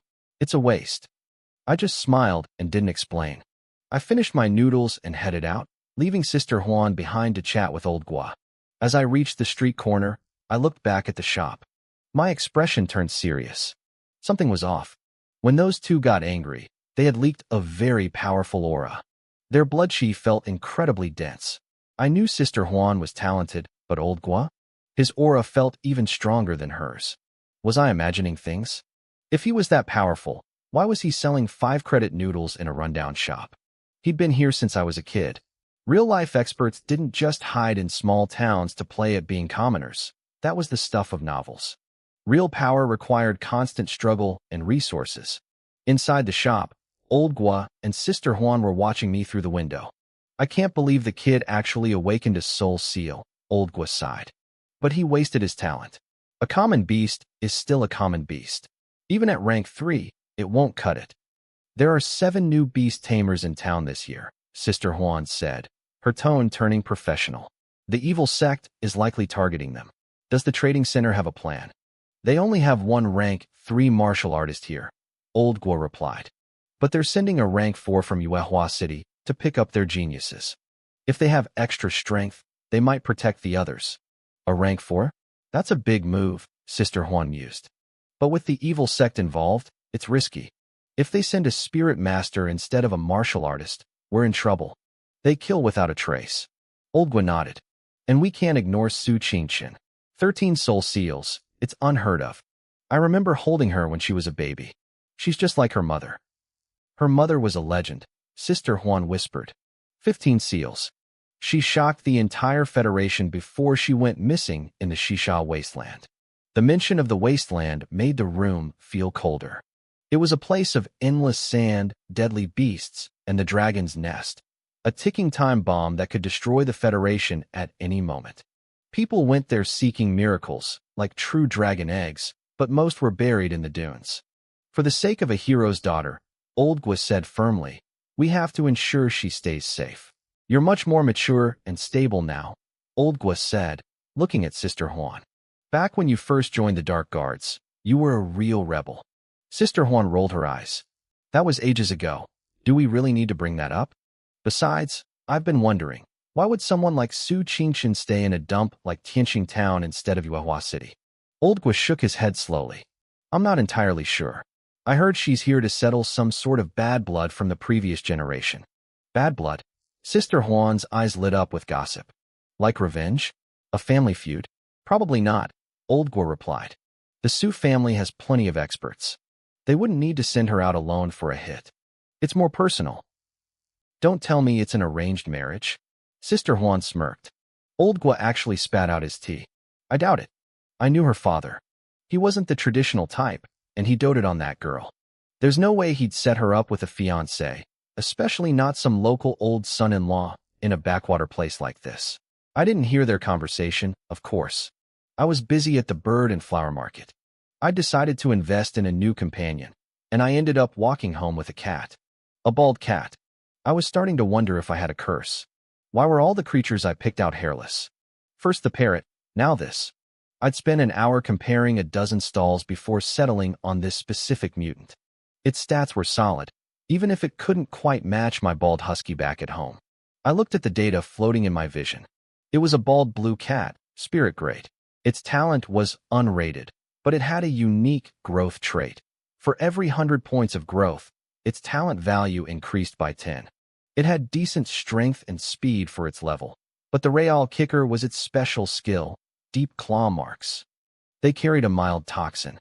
Plus, it had a 1% trace of B-rank Night Demon Cat blood. It wasn't a world breaker yet, but compared to my parrot, this cat was actually built for combat. I was cradling the bald cat in my arms as I walked toward my apartment building. I stopped short when I saw a stranger standing near the entrance. The man was looking up, staring intently at a window on the second floor. That was Su Qingqian's window. I'd lived here long enough to know everyone in the building, and I'd never seen this guy before. He looked to be in his 30s, wearing plain clothes, the kind of face you'd forget the second he walked past you. "Who are you looking for?" I asked. The man turned his head slowly. His eyes were dull, almost robotic. When his gaze landed on the bald cat in my arms, he actually winced. I couldn't blame him. The cat was so ugly it made my own scalp itch. He didn't answer. He just turned around and started to walk away. After a few paces, he stopped and looked back over his shoulder, a flicker of feigned surprise on his face. "Wait, I think I've seen your picture," he said. "Are you a student at Tianqing High?" My internal alarms went off instantly. My picture? Think about it. There were only 2 students from Tianqing High living in this building, me and Su Qingqian. He'd been staring at her window, and now he was mentioning my photo. He wasn't looking for a friend. This guy was on a mission. Was he her father? No, too young. A brother? They looked nothing alike. This guy had the rough, weathered look of someone from a poor background, nothing like Su Qingqian's refined aura. "Who are you?" I asked, my voice tight. I didn't even try to hide my suspicion. The man let out a small, contemptuous laugh. To him, I was just a jumpy kid, a shrimp, not even worth the effort of killing. I could practically see the gears turning in his head. He probably figured he'd finish off Su Qingqian first, then kill me as a bonus. He didn't realize I was reading him like a book. He was likely a member of the evil sect. Su Qingqian was a massive threat to them. 13 soul seals meant she was a once-in-a-century genius. They either had to recruit her or erase her before she grew too powerful to stop. They already hated her family. Her mother had been one of their biggest enemies before she vanished in the wasteland. The man thought he was the predator, but I was staring at his stats. Asterisk name, Chao Shuanglong. Age, 33. Occupation, rank 3 martial artist. Traits, mean, sinister, treacherous, a cold-blooded killer. A rank 3 martial artist. In a place like Tianqing Town, that made him a god. The head of the local garrison was only rank 3. The chief of the law enforcement bureau was likely the same. One rank 3 could slaughter 1,000 ordinary people without breaking a sweat. Their blood energy was 100 times stronger than a normal human's. If I didn't have my 2 rank 3 beasts hidden away, I would have been terrified. Instead, I forced a dumb, innocent smile onto my face. "Uncle, I'm a student at Tianqing High," I said, sounding as harmless as possible. "I just finished the big 3 exams." "Oh, the exams." Chao Shuanglong smiled back, his expression warm and fatherly. "Did you get a good score?" "It was okay. I wasn't totally satisfied," I said, putting on a boastful, arrogant look. I saw the flicker of disdain in his eyes. He thought I was just another shallow brat who couldn't hide his pride. It made him relax.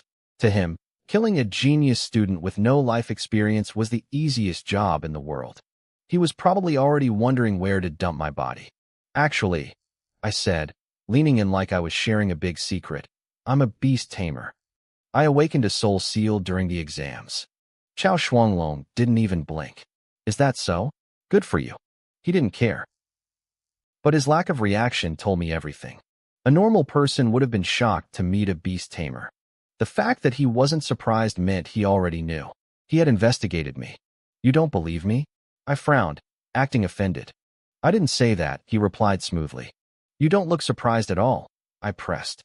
He froze for a split second. He realized he'd messed up his ordinary guy act. He was supposed to be impressed. As he scrambled to think of a cover story, I reached out my hand. "Fine, if you don't believe me, I'll show you my soul seal right now." I started to manifest the glowing mark on my palm. Chao Shuanglong's eyes narrowed, his body tensing as he prepared to see my power. Then, I pulled my hand back and tucked it into my pocket. "Actually, never mind," I said with a shrug. "I don't feel like it. There are too many eyes and ears here," I whispered, glancing around the busy street. "I'll show you in a more private spot. Follow me." Chao Shuanglong froze for a second. Then, a flash of pure joy crossed his face. This was perfect for him. I could see his body trembling slightly as he tried to suppress his excitement. As I walked ahead of him with a confident stride, I knew exactly what he was thinking. He was mocking me in his head. "Go ahead, kid. Walk straight to the underworld. You can show off to the ghosts once I'm done with you." Asterisk. I led him toward my neighborhood. It was an old residential area, crumbling and gray. Right next to it sat an abandoned construction site, a skeleton of a building that had been stalled for 3 years. It was pitch black inside. People stayed away because of the rumors that the place was haunted, claiming they saw ghost fires drifting through the empty window frames at night. I wasn't afraid. I had played here constantly as a kid. I knew every cracked pillar and hidden corner. We stepped into the center of the derelict building. The air was thick with the sharp, unpleasant stench of damp moss and curing concrete. We were completely cut off from the noise of the city. "Here is fine," I said, stopping in the middle of the floor. "Good. Now, show me," Chao Shuanglong said. His voice was tight, bordering on impatient. He was ready to strike. He wanted to kill me at the exact moment I manifested my soul seal, to let me die at the peak of my pride. "Wait, how do I do it again?" I asked, looking at him like a confused student. "Just focus on the thought in your mind," he snapped. "It will manifest naturally." I tilted my head, acting surprised. "You even know how that works?" "Uncle, you're definitely not an ordinary person, are you?" He didn't bother hiding it anymore. A cold, jagged laugh escaped his throat. "I've killed 13 talented beast tamers so far, including you. That makes 14. I forced my face into a mask of pure terror. "Uncle, you've killed people?" "Yes, exactly. That's the look," he shouted, his face twisting into a manic grin. "They all make that face right before I end them. Terror. Despair. It's beautiful." His bloodshee erupted. His thin, unremarkable frame suddenly bulged with explosive muscle. The transformation was violent and sudden. You're a martial artist," I stammered, my voice shaking. "I have to say, you're the most pathetic beast tamer I've ever hunted," he sneered. "Why?" I trembled. "Why me? Anyone who can't be used by my Saint Clan must be eliminated," he replied coldly. "Saint Clan? What is that? What category of organization is it?" He stared at me, speechless for a moment before his rage boiled over. The Saint clan is the elite of humanity. We are the only hope for the human race. But my teachers never mentioned you, I said. A shallow brat like you wouldn't know. Even your teachers are likely ignorant. Tianqing Town is a tiny, backwater shithole. Your horizon is too low. Suddenly, I stopped shaking. A strange sense of satisfaction washed over me. I didn't know what this Saint clan was, but if they considered me a thorn in their side worth sending an assassin for, I must be doing something right. I guess you really can't be too talented. As the saying goes, the tallest tree catches the most wind. Chao Shuanglong saw my sudden change in attitude, and his lip twitched. 7 beast tamers awakened in this town this year. You're the weakest of the bunch. Don't get cocky. If it weren't for Su Qingshan, do you think I'd waste my time on you first? The reward for your head is the lowest. You're just a side job. A side job. My eyes turned cold. Men care about their reputation, and being called the weakest stung. Especially since Su Qingshan only had 1 rank 3 spirit beast. I had much more. I'm done wasting time, he growled. Go to hell. He lunged. It was a blur of speed as his fist aimed straight for my skull. I didn't flinch. A spatial rift tore open in front of me. Before my bald parrot, now the size of a large dog, could even fully emerge, it swung a massive claw. Crack. Fist met claw with a sickening thud. Chao Shuanglong was sent flying backward. He was a rank 3 martial artist, though. He flipped midair and landed gracefully on his feet. But when he looked down at his hand, his knuckles were a bloody mess. The bald parrot stepped out of the rift. It looked at him with that same arrogant, disdainful expression. It didn't just look down on him. It looked like it was pitying him. A rank 3 spirit beast? Chao Shuanglong screamed. He wasn't just afraid. He was confused. I had only awakened my seal 2 days ago. How could I already have a rank 3 beast? He felt a wave of genuine pressure coming from the bird. Those sharp, peerless eyes made him want to look away. Was it a peak rank 3, nearing rank 4? It had to be. A normal rank 3 beast wouldn't make a rank 3 martial artist feel this much dread. The parrot stood perfectly still, staring him down with its deep, somewhat idiotic eyes. But I knew the truth. My bird was using its intimidate skill. The clash had actually hurt its claw, and it was currently terrified. It was purely using its aura to bluff and keep the guy from attacking again. This guy was strong. My parrot might be rank 3, but it wasn't a combat specialist. I had underestimated the enemy. I looked at the bald blue cat in my arms. System, evolve the cat. Determining ownership. Success. Commencing evolution. The cat's eyes widened. A faint light enveloped it for a split second. Evolution successful. Cost, 1,000 credits. Result, rank 1 spirit beast. Talent, common. Strength, speed, and stamina boosted. Special skill, poisonous cat scratch. Bloodline, 1% grade B night demon cat. Chao Shuanglong's eyes nearly popped out of his head. He wasn't a beast tamer, but he knew the basics. He had just watched me evolve a beast right in front of him. And more importantly, how was I controlling a second beast? I was supposed to only have 1 soul seal. How? How are you doing this? He stammered. It was the second time he'd asked himself that. The world he knew was being shattered.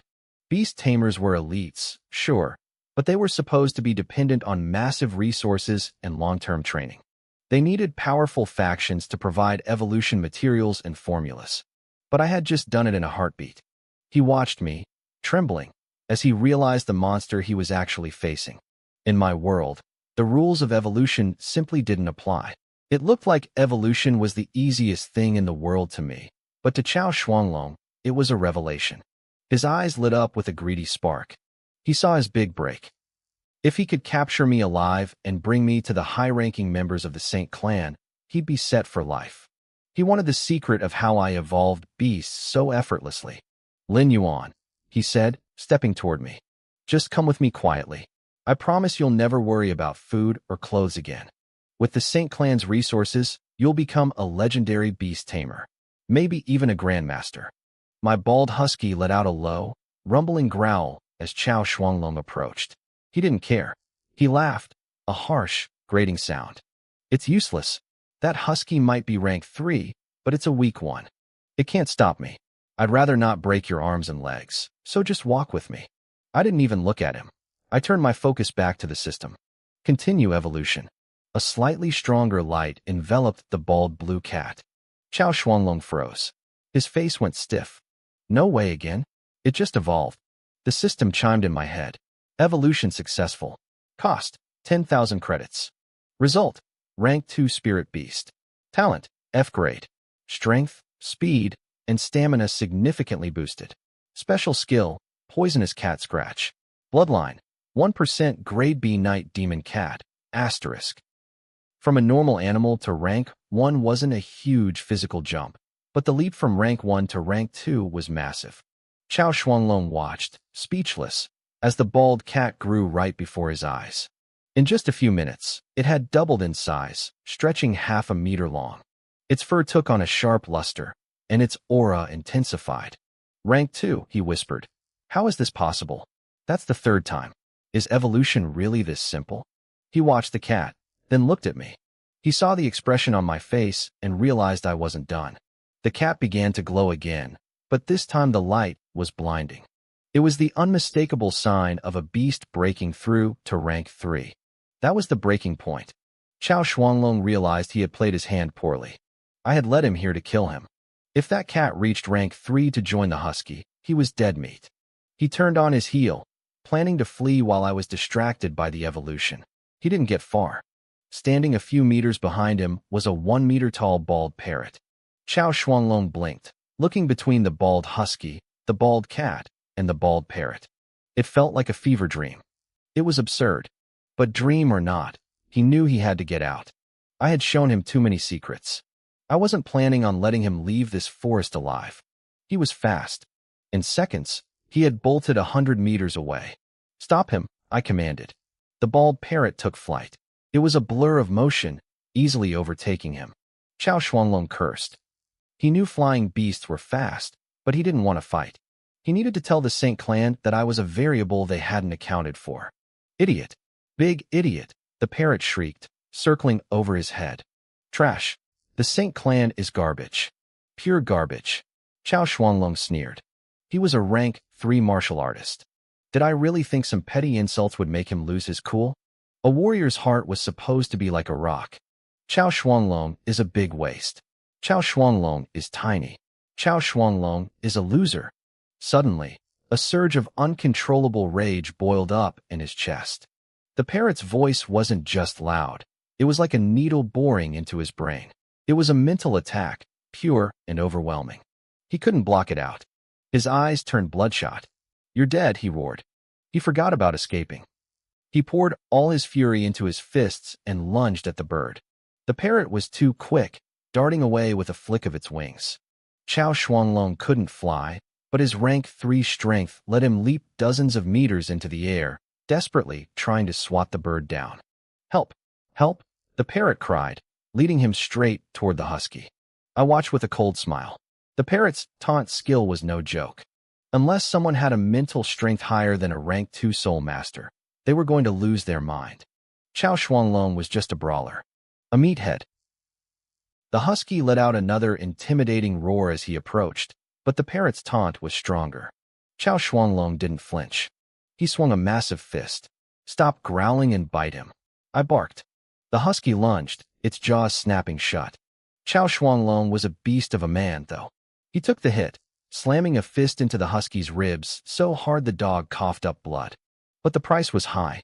The husky's teeth tore a massive, bloody hole through his shoulder. He tried to finish the dog off, but the parrot dived in, its claws tearing at his back to create a distraction. Even against 2 rank 3 beasts, he held his ground. He was a mid-stage rank 3 martial artist, the ceiling of power in a place like Tianqing Town. He fought like a demon, refusing to fall.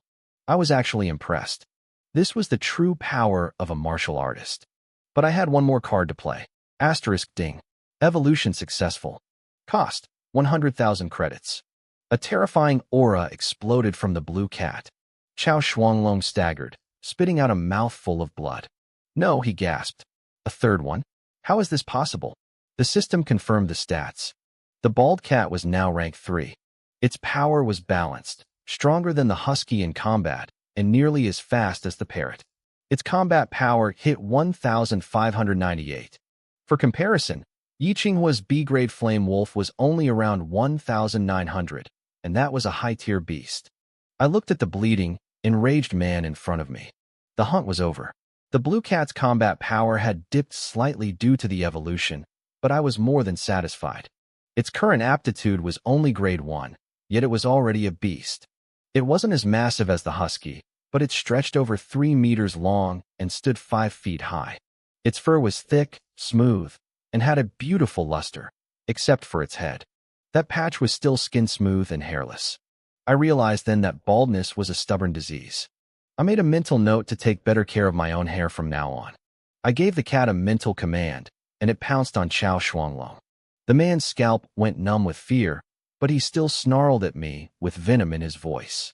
"You might be a genius at evolution," he spat, "but how long can your mental strength hold out?" Mental strength? I blinked. What did that have to do with anything? Don't try to fool me, he yelled, dodging a swipe from the cat. I'm not a beast tamer, but I know how it works. Controlling beasts drains your mind. Releasing 3-rank 3 beasts at once is a suicide mission.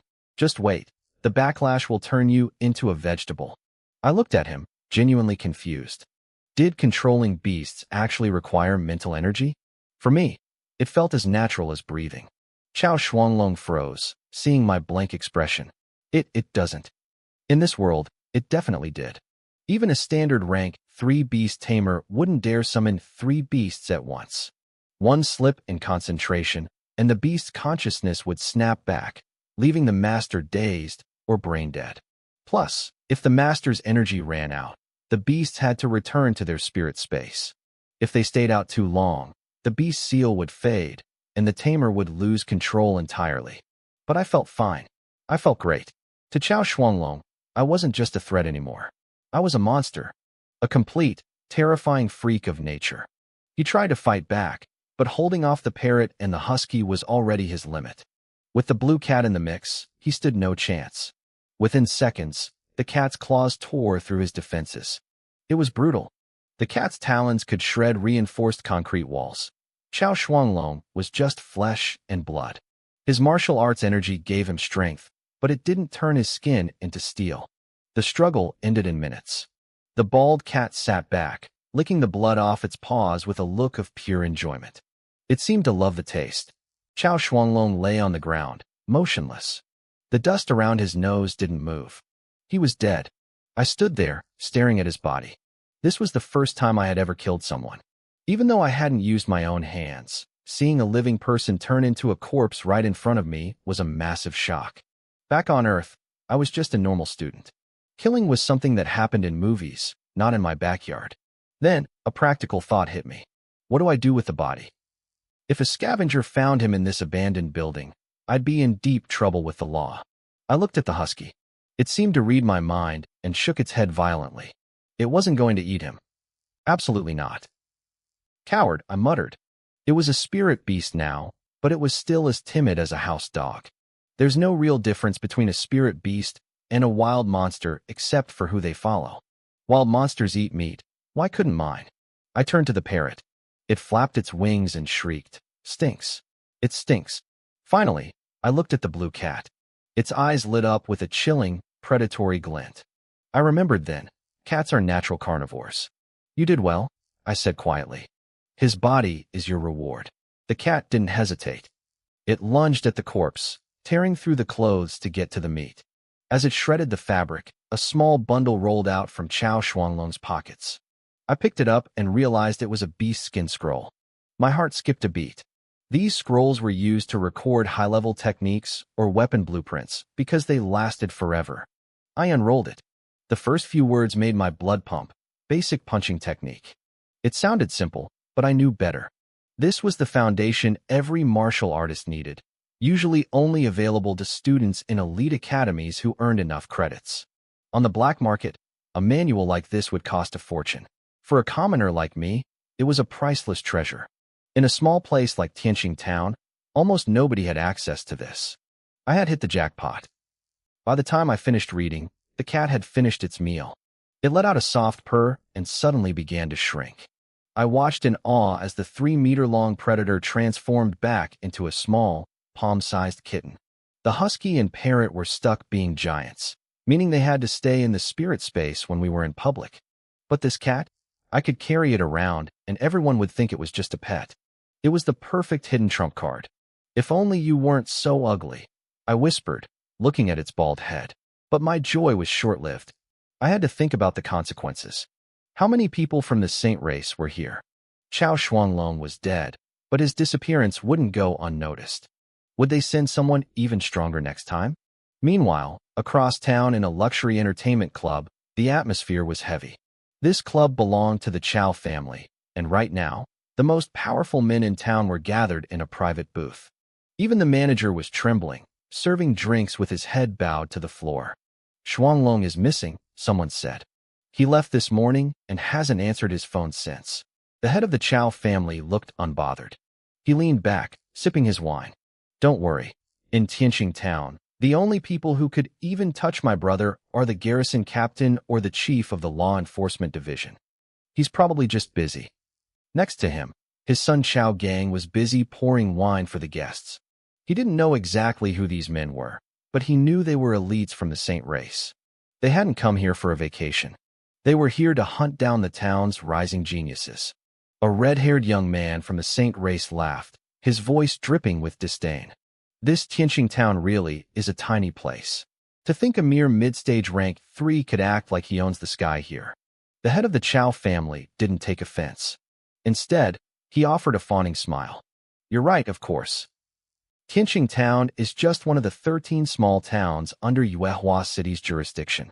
It's a backwater, a place where even the birds don't bother to stop. Naturally, it's weak. Xiaoran, did you already forget my teachings? A middle-aged man with a deep, cold aura spoke up. His voice was like ice cutting through the room. Xiaoran immediately stiffened, his arrogant posture collapsing.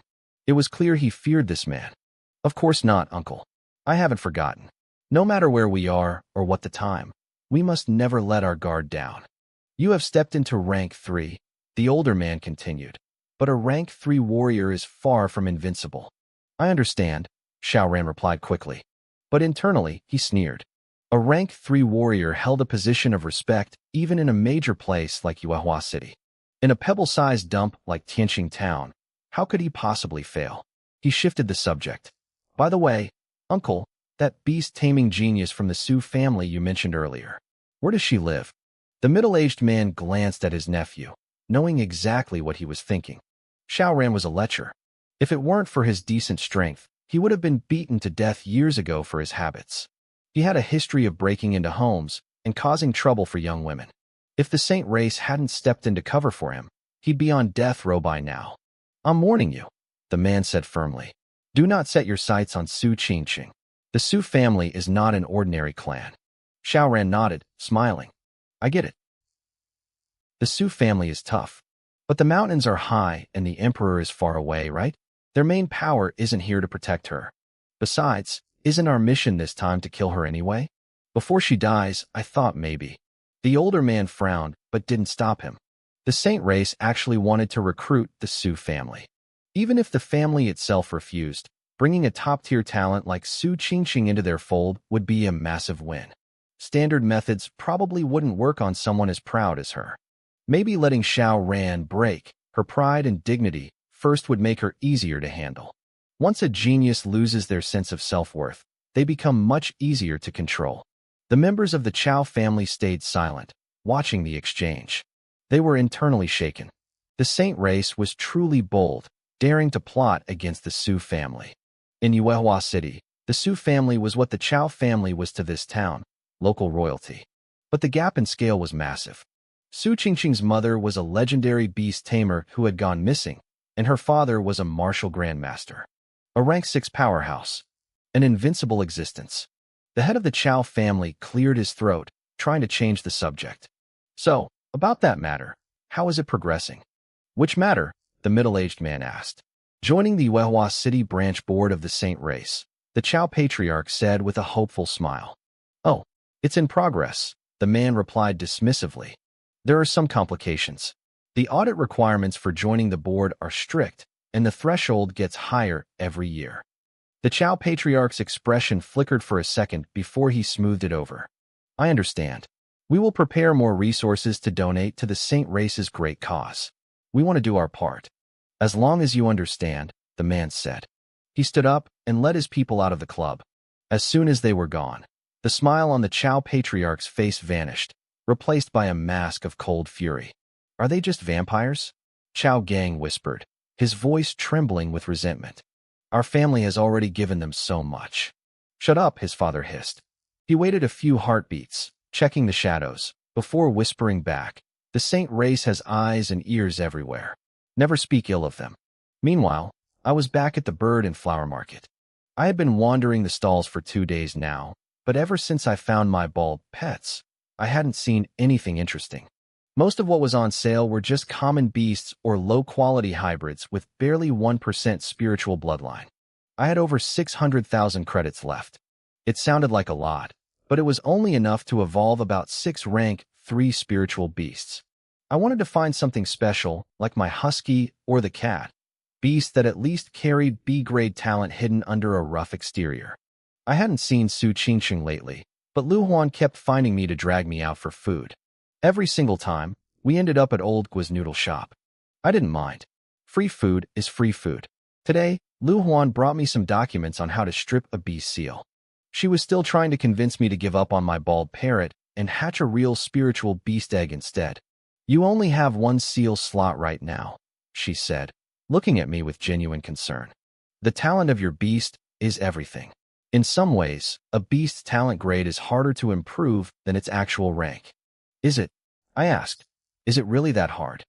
I honestly didn't feel that way. To me, it felt pretty easy. As long as I had the money, I could evolve a beast into A-grade or even S-grade talent in minutes. Lu Huan looked at me like I was a hopeless case. She reached over and pinched my cheek. You're too cute for your own good, Lin Yuan. Listen to me. Evolutionists can give you plans to raise a beast's rank, but no one has ever found a definitive way to raise a beast's innate talent grade. I had a sudden realization. So that was why spiritual beast eggs with higher talent grades cost 10 times more, or even 100 times more, than the common ones. Usually, the talent a beast is born with is the talent it has for life. Fine, I'll take these and look them over, I said with a satisfied smile. But I still think my bald parrot is pretty good. Lu Huan sighed, her eyes full of pity. I knew what she was thinking.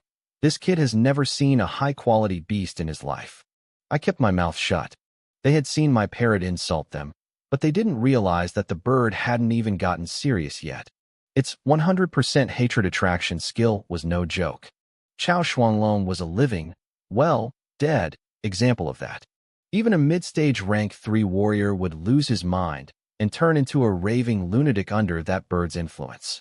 By the way, Xiaofan, Lu Huan asked, using her nickname for me, have you seen any strange people around your neighborhood lately? My mind immediately jumped to Chao Shuanglong. Strange people? Lu Huan was an ordinary person. She shouldn't know anything about the Saint Race. Nothing specific, she said. Just asking. Things haven't felt very peaceful lately. You haven't seen anyone, right? Nope. Haven't seen a soul, I replied. I said it way too fast. I saw the flicker of surprise in her eyes. I was worried about the murder coming to light. Even if the guy I killed was a piece of trash, the law was still the law. My eyes darted away, and I knew I had messed up the lie. Old Gua, who was bringing over our noodles, caught the exchange. He looked at Lu Huan, his expression turning grave.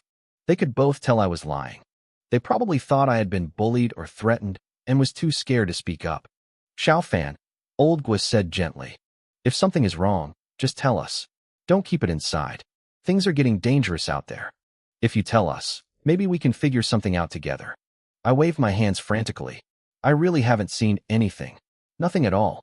I couldn't tell them. If Sister Huan and Old Gua knew I had killed someone, even if they didn't turn me into the law enforcement division, they'd probably be terrified of me. Normal people don't want to hang out with a killer. Their expressions only grew heavier.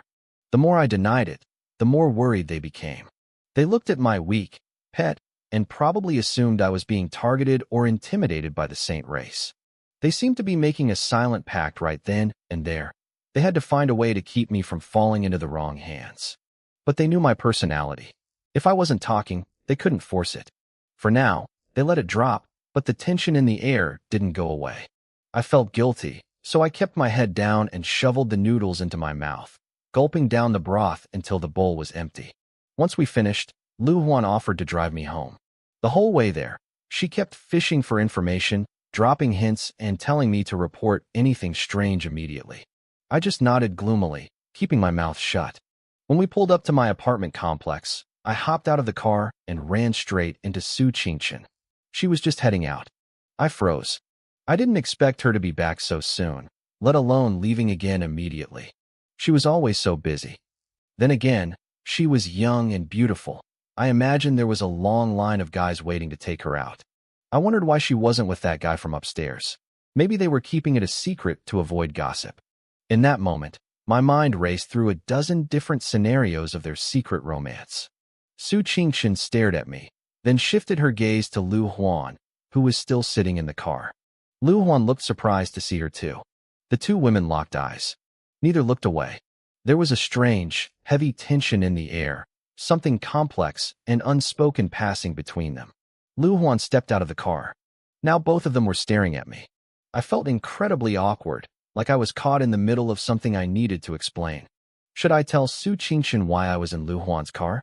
Should I tell Lu Huan why I lived in the same building as Su Qingqian? I felt the urge to explain that Lu Huan was just a neighborhood sister I grew up with, and Su Qingqian was just a neighbor. Wait, why did I feel like I owed anyone an explanation? The silence was deafening. I gave a dry laugh and turned to Su Qingqian. Let me introduce you. This is Sister Huan. She used to live in this complex. Su Qingqian nodded but kept her eyes on me, waiting for more. I felt a headache coming on. Fine. You want details? I'll give you details. This is Lu Huan, 23 years old. Works at the trading center. 5'7", 48 kilograms. Measurements are 32C, 24, 36. Lu Huan's eyes nearly popped out of her head. She looked down at her own body, then back at me. When had I measured her? Why was I broadcasting her private stats to a stranger? Su Qingqian's expression turned to one of pure disdain. She had already experienced my eye measurement talent before. She clearly thought I was a total creep. Lu Huan glared at me, her anger simmering. I coughed awkwardly and turned back to Lu Huan to introduce Su Qingqian. Sister Huan, this is my classmate from Tianqing High, Su Qingqian. She's the school belle. Lu Huan didn't say a word. She just stared at me, waiting for the rest. My head throbbed. Why were they doing this to me? Golden ratio, I muttered. Measurements are 38D, 23, 38. Lu Huan's jaw dropped. She stared at Su Qingqian's chest in total disbelief. 38D? That was massive. How could I tell just by looking? Even as a woman, she couldn't have guessed that accurately through clothes. Unless, no, that was impossible. Su Qingqian's face went from bright red to deathly pale. She was horrified. My numbers were dead accurate. How could I know? Maybe a seasoned pervert could guess a waist or hip measurement, but her bust size? Not even her mother knew her exact measurements. Both women stared at me with burning intensity. I let out another weak, forced laugh. Want to come up to my place and sit for a bit? No, they both snapped at the same time. Su Qingqian turned on her heel and stormed into the building. Lu Huan slammed her car door, floored the gas, and tore away. I stood there alone, baffled. Did they have some kind of history? Lu Huan graduated years ago, and Su Qingqian only transferred here 2 years back. They shouldn't even know each other. I shrugged it off. Maybe they just didn't like each other's vibe. Lu Huan drove like a maniac on the way out, leaning on her horn and forcing other cars off the road. She was fuming, though she couldn't quite put a finger on why.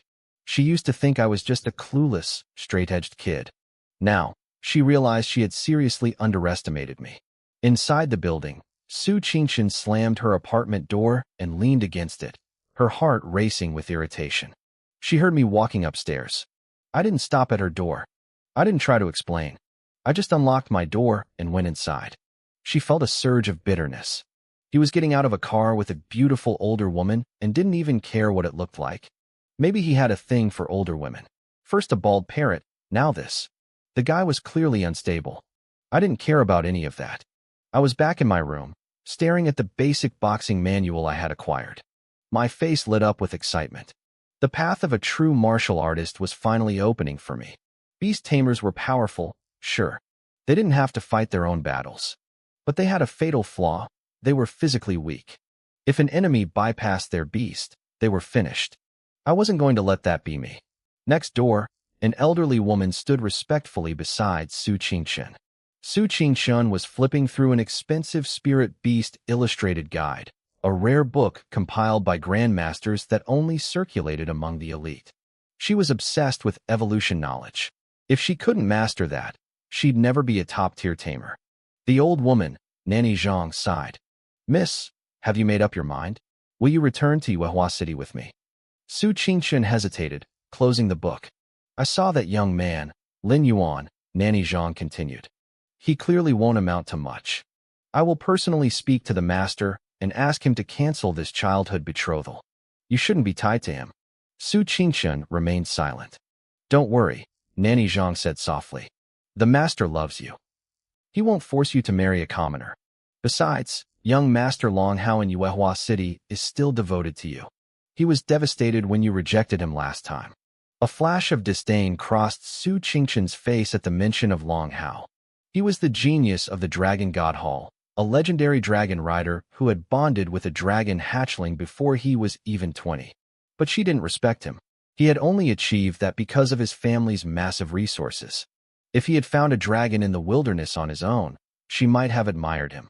Her family only pushed the match because the Dragon God Hall promised a dragon egg as a dowry. Nanny Zhang, you raised me, Su Qingchen said. Do you really think I could accept someone as arrogant and overbearing as Long Hao? Nanny Zhang sighed and shook her head. She knew the girl's temperament. But in her mind, even an arrogant genius like Long Hao was 1,000 times better than a mediocre boy like Lin Yuan. Su Qingchen smiled suddenly. 1,000 times better? I wouldn't be so sure about that. Nanny Zhang was stunned. To anyone with eyes, the gap was a canyon. One was a dragon rider from a legendary hall. The other was the son of a self-taught martial artist from a common family. Even in 10 lifetimes, a boy like Lin Yuan shouldn't be able to catch up. Nanny Zhang sighed when she saw Su Qingchen wouldn't budge. She knew my stubbornness, but she was truly worried. There were rumors that the evil sect, a group that called themselves the Saints, had entered Tianqing town. They claimed to be saviors of humanity, but in reality, they were kidnappers. They forced geniuses to join them. If you refused, they killed you. Su Qingchen's face went pale. Her first thought wasn't for her own safety. It was for me. She was terrified that I was in danger. Nanny Zhang couldn't understand it. We lived across from each other, but we barely spoke. Why did she care so much about a commoner like me? But Su Qingchen didn't explain. She just told Nanny Zhang she had things under control and started planning how to keep me safe. Meanwhile, I was back at my place, completely unaware of the shadow looming over the town. I sneezed suddenly. Someone must have been talking about me. I ignored it and focused on the basic boxing manual I'd acquired. It had 2 parts, physical combat routines and a breathing technique to pull energy into the body. In this world, most students bought Beast Blood or Spirit Stones to boost their stats before the big exams. Beast Blood was cheaper, but cheap was relative. 1 milliliter of level 1 blood cost 100 credits. My friend Chenwei's dad had been buying it for him for months. As I studied the manual, I realized the core of martial arts was simple. If your strength and speed were high enough, even a basic punch could be devastating. I needed to refine my body, but doing it naturally was too slow. I needed Beast Blood. I thought of Chenwei. His dad was a former street tough turned successful contractor. They were actually quite wealthy, though Chenwei never bragged about it. I headed over to his place in the high-end district. It was a world away from my cramped apartment. When I arrived, his parents treated me like royalty. They laid out a massive feast, better than anything they'd served me before. Chenwei thought they were overdoing it, but I knew why they were doing it. They wanted me to look after their son. I looked them in the eye and promised that as long as I was able, I'd have Chenwei's back. I got straight to the point. I told them I wanted to buy Beast Blood. Chenwei was confused. He thought I should be buying spirit food for my parrot. I explained that a strong body helps support a strong mind, and a strong mind makes for a better beast tamer. That was a half-truth. I didn't actually need mental strength to control my beasts thanks to my system, but I wanted to be a martial arts powerhouse in secret. Most beast tamers were glass cannons, all magic and no muscle. I wanted to be the guy who could outsummon a mage and outpunch a fighter. That was the path to being invincible. Shunwei's father warned me that it wouldn't be cheap. Even with his connections to local hunters, I'd be paying 80 credits per milliliter. To see real results, you needed liters of the stuff. He told me he'd spent 2 million credits just to get Shunwei's vitality to a decent level. Then, he did something unexpected. He offered me 1,000 milliliters of beast blood they had in storage. That was 100,000 credits worth of resources just handed to me. I turned it down immediately. I told him to save it for Shunwei's future and just asked for the hunter's contact info instead. After I left, Shunwei's father looked disappointed. He told his son that circles change. Right now, we were best friends, but in 10 years, if I became a legendary beast tamer and Shunwei stayed a mediocre martial artist, that friendship might fade. He wanted to buy my loyalty while he still could. He knew the world was cruel, even if we didn't. Old Kai's warning to his son was cold. He told Shunwei that friendships fade when people move into different circles.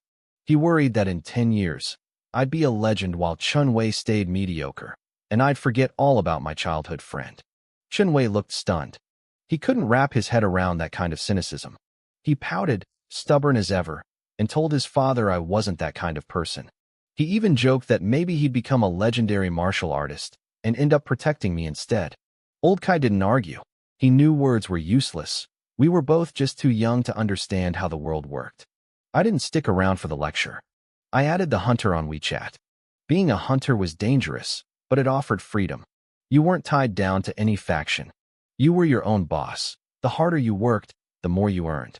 Plenty of strong martial artists chose this path, and the Hunters Guild actually had more branches than the official trading centers. Even a small place like Tianqing Town had a guild office.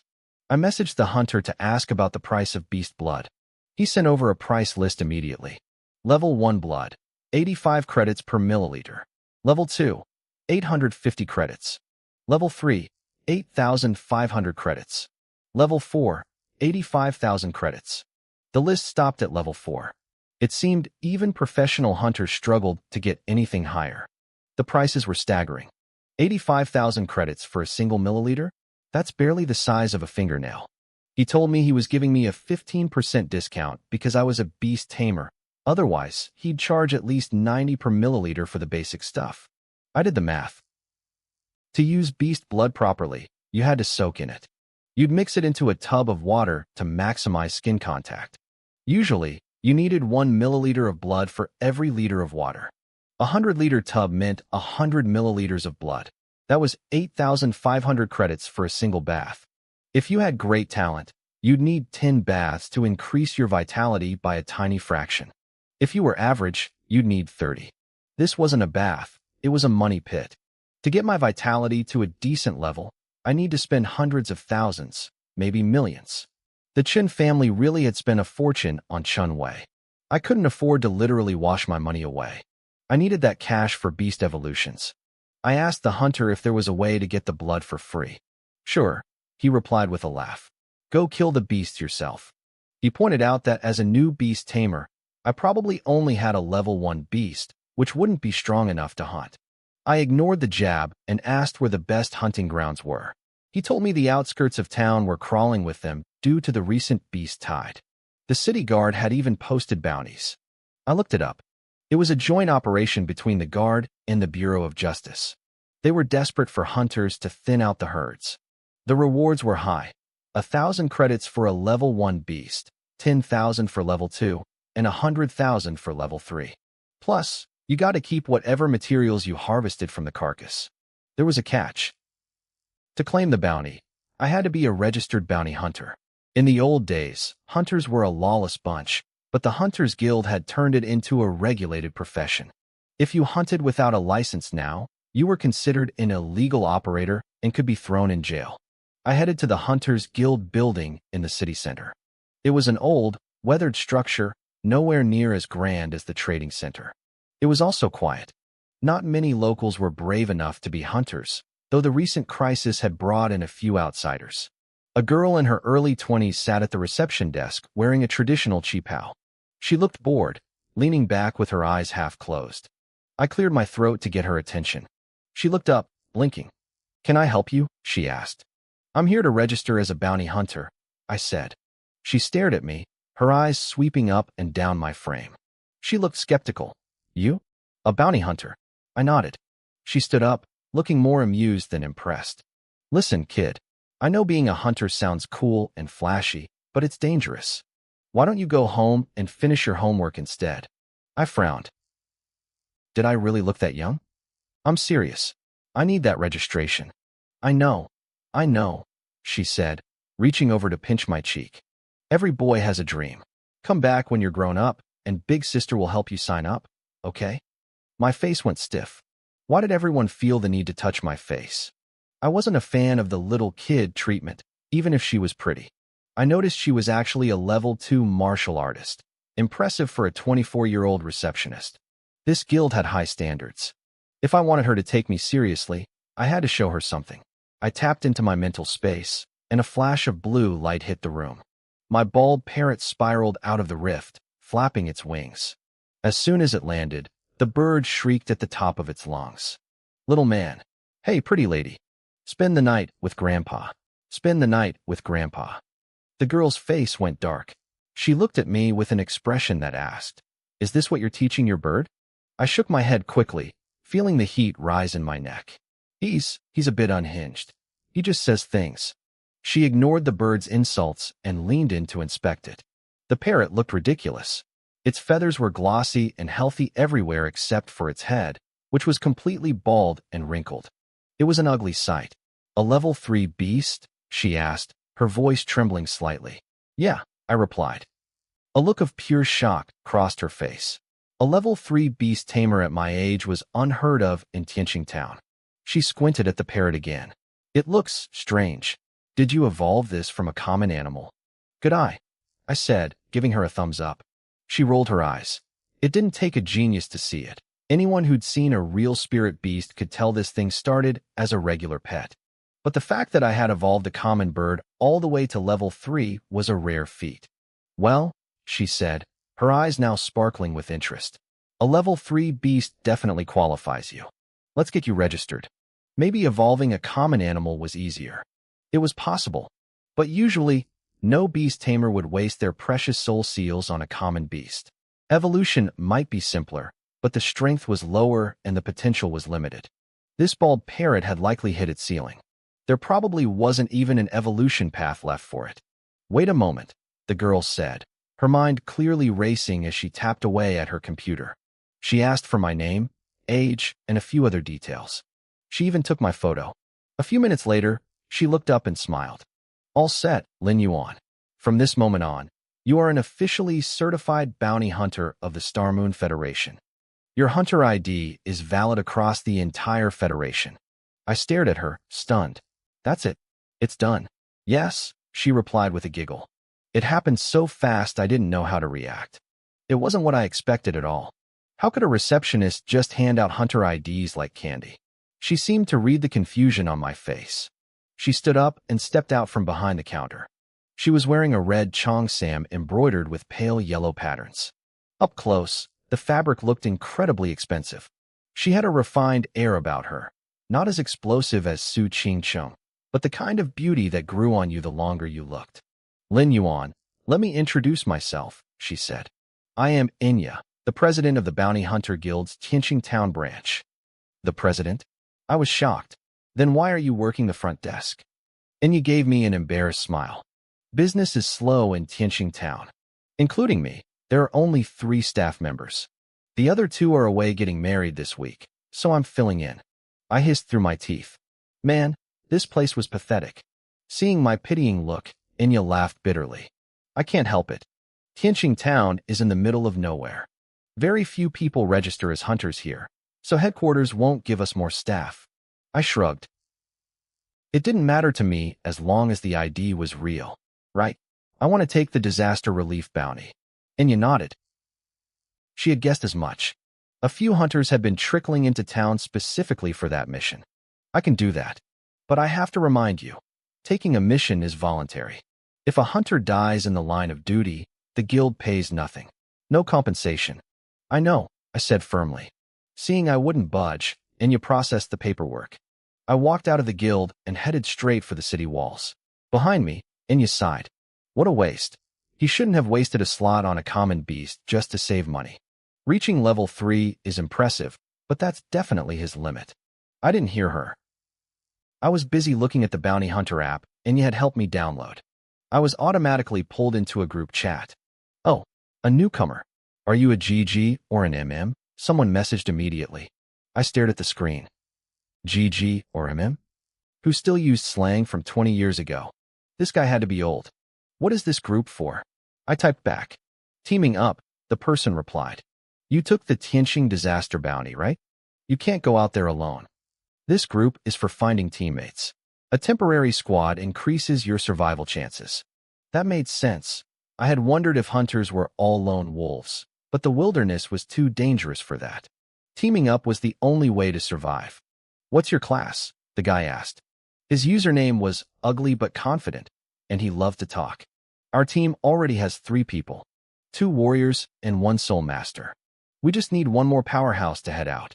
I'm a beast tamer, I replied. The chat went dead. The constant stream of messages stopped for a few seconds. Then, the screen exploded. Everyone wanted me. Hey, everyone, ugly but confident yelled in the chat. I contacted this brother first. There's an order to these things. His voice was instantly drowned out by a sea of messages. People started flexing their team stats.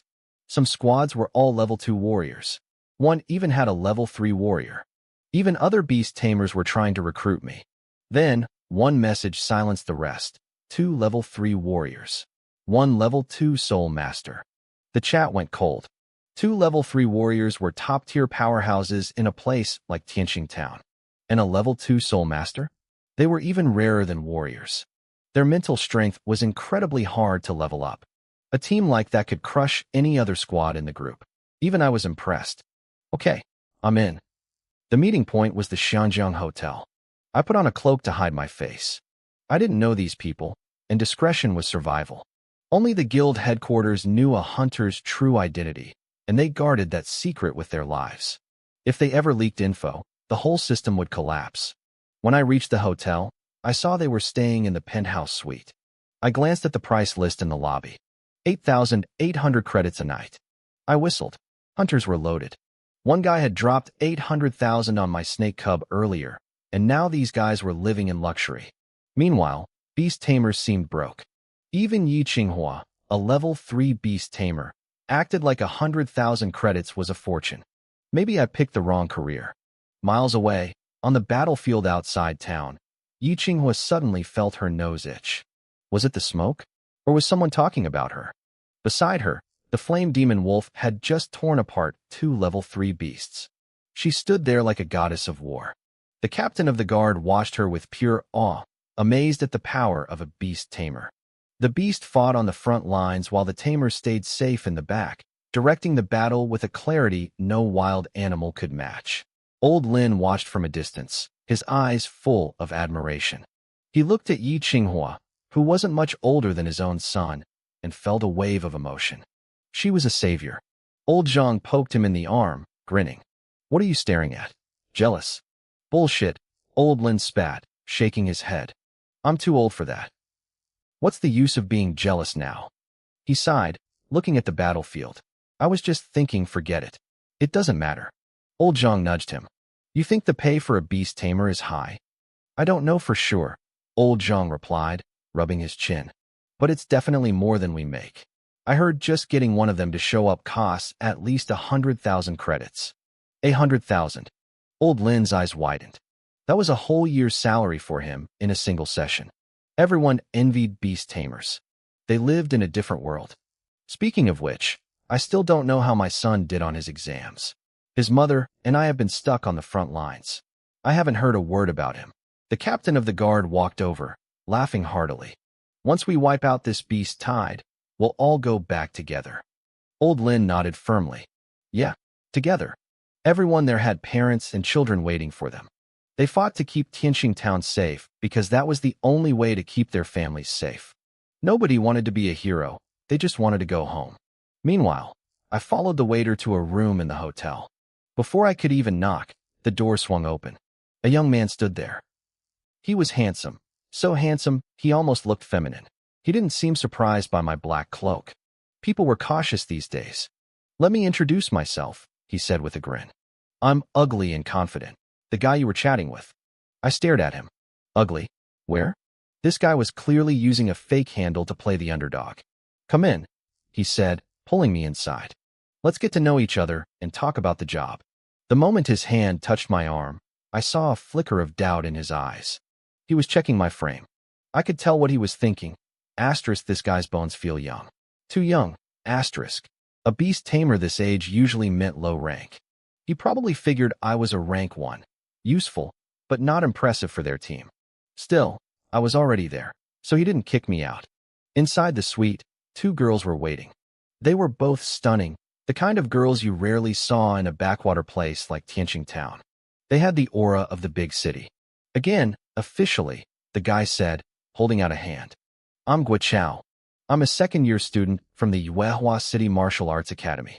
I was stunned. A second-year student, and already a rank 3 martial artist? The academy students were monsters. Guo saw my expression and smirked. "Don't be fooled. I'm considered a genius even there. I'm in the top 10 of my year." "Top 10? In your dreams," one of the girls snapped. She was busy stuffing her face with snacks, yet she stayed incredibly lean. I could feel a terrifying amount of energy coiled inside her small frame.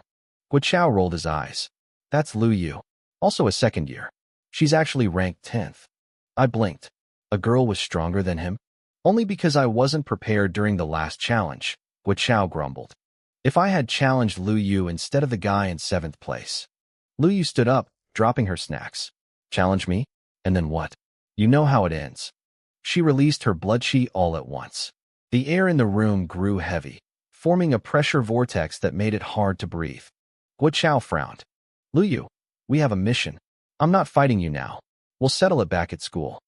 "No, I want you to know exactly why you're beneath me right now," she said, stepping toward him. Guo didn't back down. It looked like a brawl was seconds away. I stood there, feeling awkward. What was wrong with these people? Suddenly, a cool voice drifted through the room. "Both of you calm down." It wasn't a physical coldness. It was a mental chill that instantly smoothed out the heat of the argument. I looked toward the window where a quiet girl sat there with dark, bluish-black hair. She looked pale, almost malnourished, and was cradling a book. I glanced at the cover, and it was a spirit beast manual. These weren't printed. They were crafted by soul masters using mental energy as ink. They were insanely expensive and required massive mental strength just to read. A normal person would get a migraine just looking at a single page. This girl was a soul master. They were rare. Maybe 1 in 100 people had the talent. Her trick was like my parrots, but instead of provoking rage, she projected calm. Guo had mentioned his team had 2 rank 3 martial artists and a rank 2 soul master. That meant her mental strength was over 10 units. "Don't mind them," the girl said, smiling at me as the other 2 grumbled and turned away. They grew up together. They're actually very close. I nodded. I could see it. They were the classic bickering couple type. A pang of envy hit me. Growing up with a beautiful girl who's also a powerhouse. Only guys with talent and good looks got that kind of life. "I'm Lin Mei," she said. "Rank 2 soul master." They all turned to me. They knew I was a beast tamer, but they didn't know my level. Guo had been so desperate for a tamer that he'd recruited me without asking for a resume. "Nice to meet you," I said, my voice muffled by the cloak. "I'm Chen Fan, rank 3 beast tamer." I made the name up on the spot, borrowing my friend Chun Wei's surname. If he ever found out, he'd never let me hear the end of it. The room went silent. All 3 of them looked shocked. "Rank 3, Guo blurted out. He looked even more confused now. Based on his bone reading earlier, he knew I was younger than them. How could a kid from the sticks be a rank 3 beast tamer? "Are you from Yahello City too? Or one of the other big capitals? Maybe the Star Moon Federation?" I didn't answer. I didn't want to give them anything they could use to track me down later. Tianqing Town was too small for secrets. Seeing my silence, they didn't push. Everyone had secrets in this business, but I could tell they were thrilled. Having a rank 3 beast tamer was a massive win for their squad. All right then, Guo Chao said, clapping his hands. We'll operate as a standard 4-man formation. Sound good? The two girls nodded immediately. I stayed silent, hidden under my hood. My mind was racing. Asterisk standard 4-man formation? What the hell is that? Guo Chao cleared his throat, feeling the need to explain the plan. Brother Chun, I'll be leading the charge. I'll stay about 100 meters ahead of you to take the brunt of the enemies. But because I'll be focused on the front, I might not be able to watch your back or Lin Mei's. He gestured to the other guy in the group. That's why Lu Yu will stay within 10 meters of you both for protection. Lin Mei is a rank 2 soul master. She can disrupt the enemy's minds from dozens of meters away. As for you, Brother Chun, I'll need your rank 3 beast to fight alongside me on the front line to maintain our striking power. I nodded. It made sense. Guo Chao was the scissors, cutting through the enemy, while Lu Yu was the shield, pivoting between offense and defense. Lu Yu smirked at Guo Chao. Why are you even explaining this? He's a rank 3 beast tamer. You think you know more about tactics than he does? I didn't know how to respond to that. It seemed like the moment I claimed to be rank 3, everyone assumed I was some legendary master.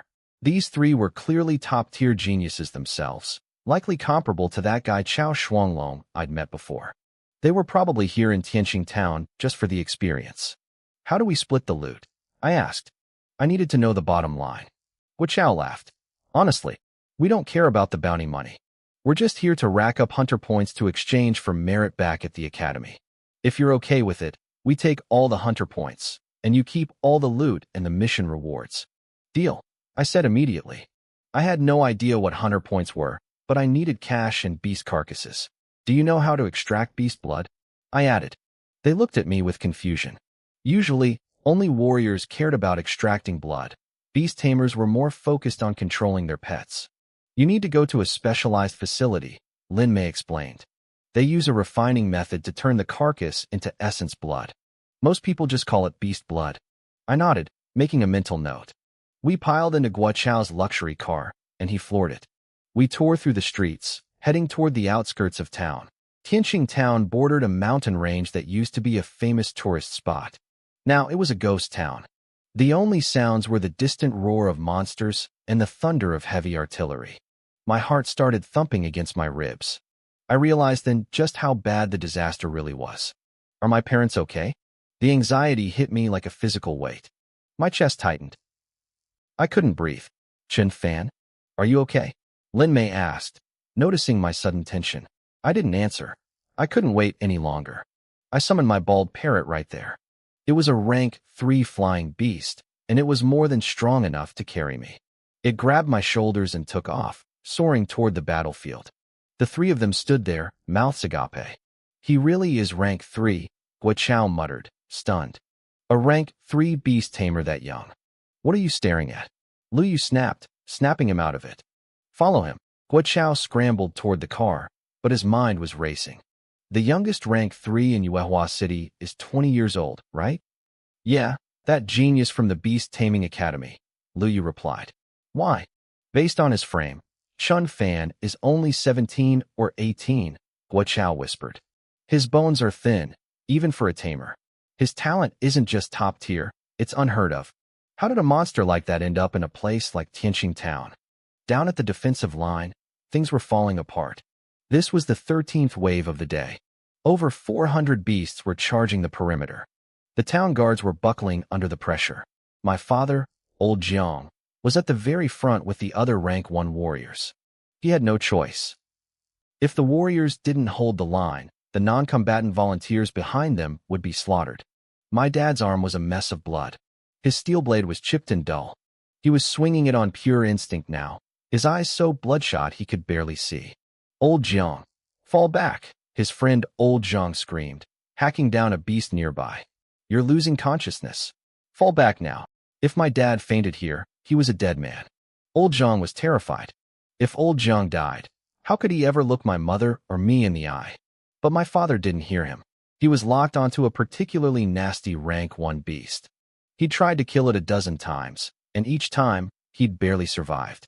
He fought like killing this one monster would end the whole war. But it wouldn't. This beast was nothing. The real threats were the dozens of rank 2 and rank 3 monsters further back.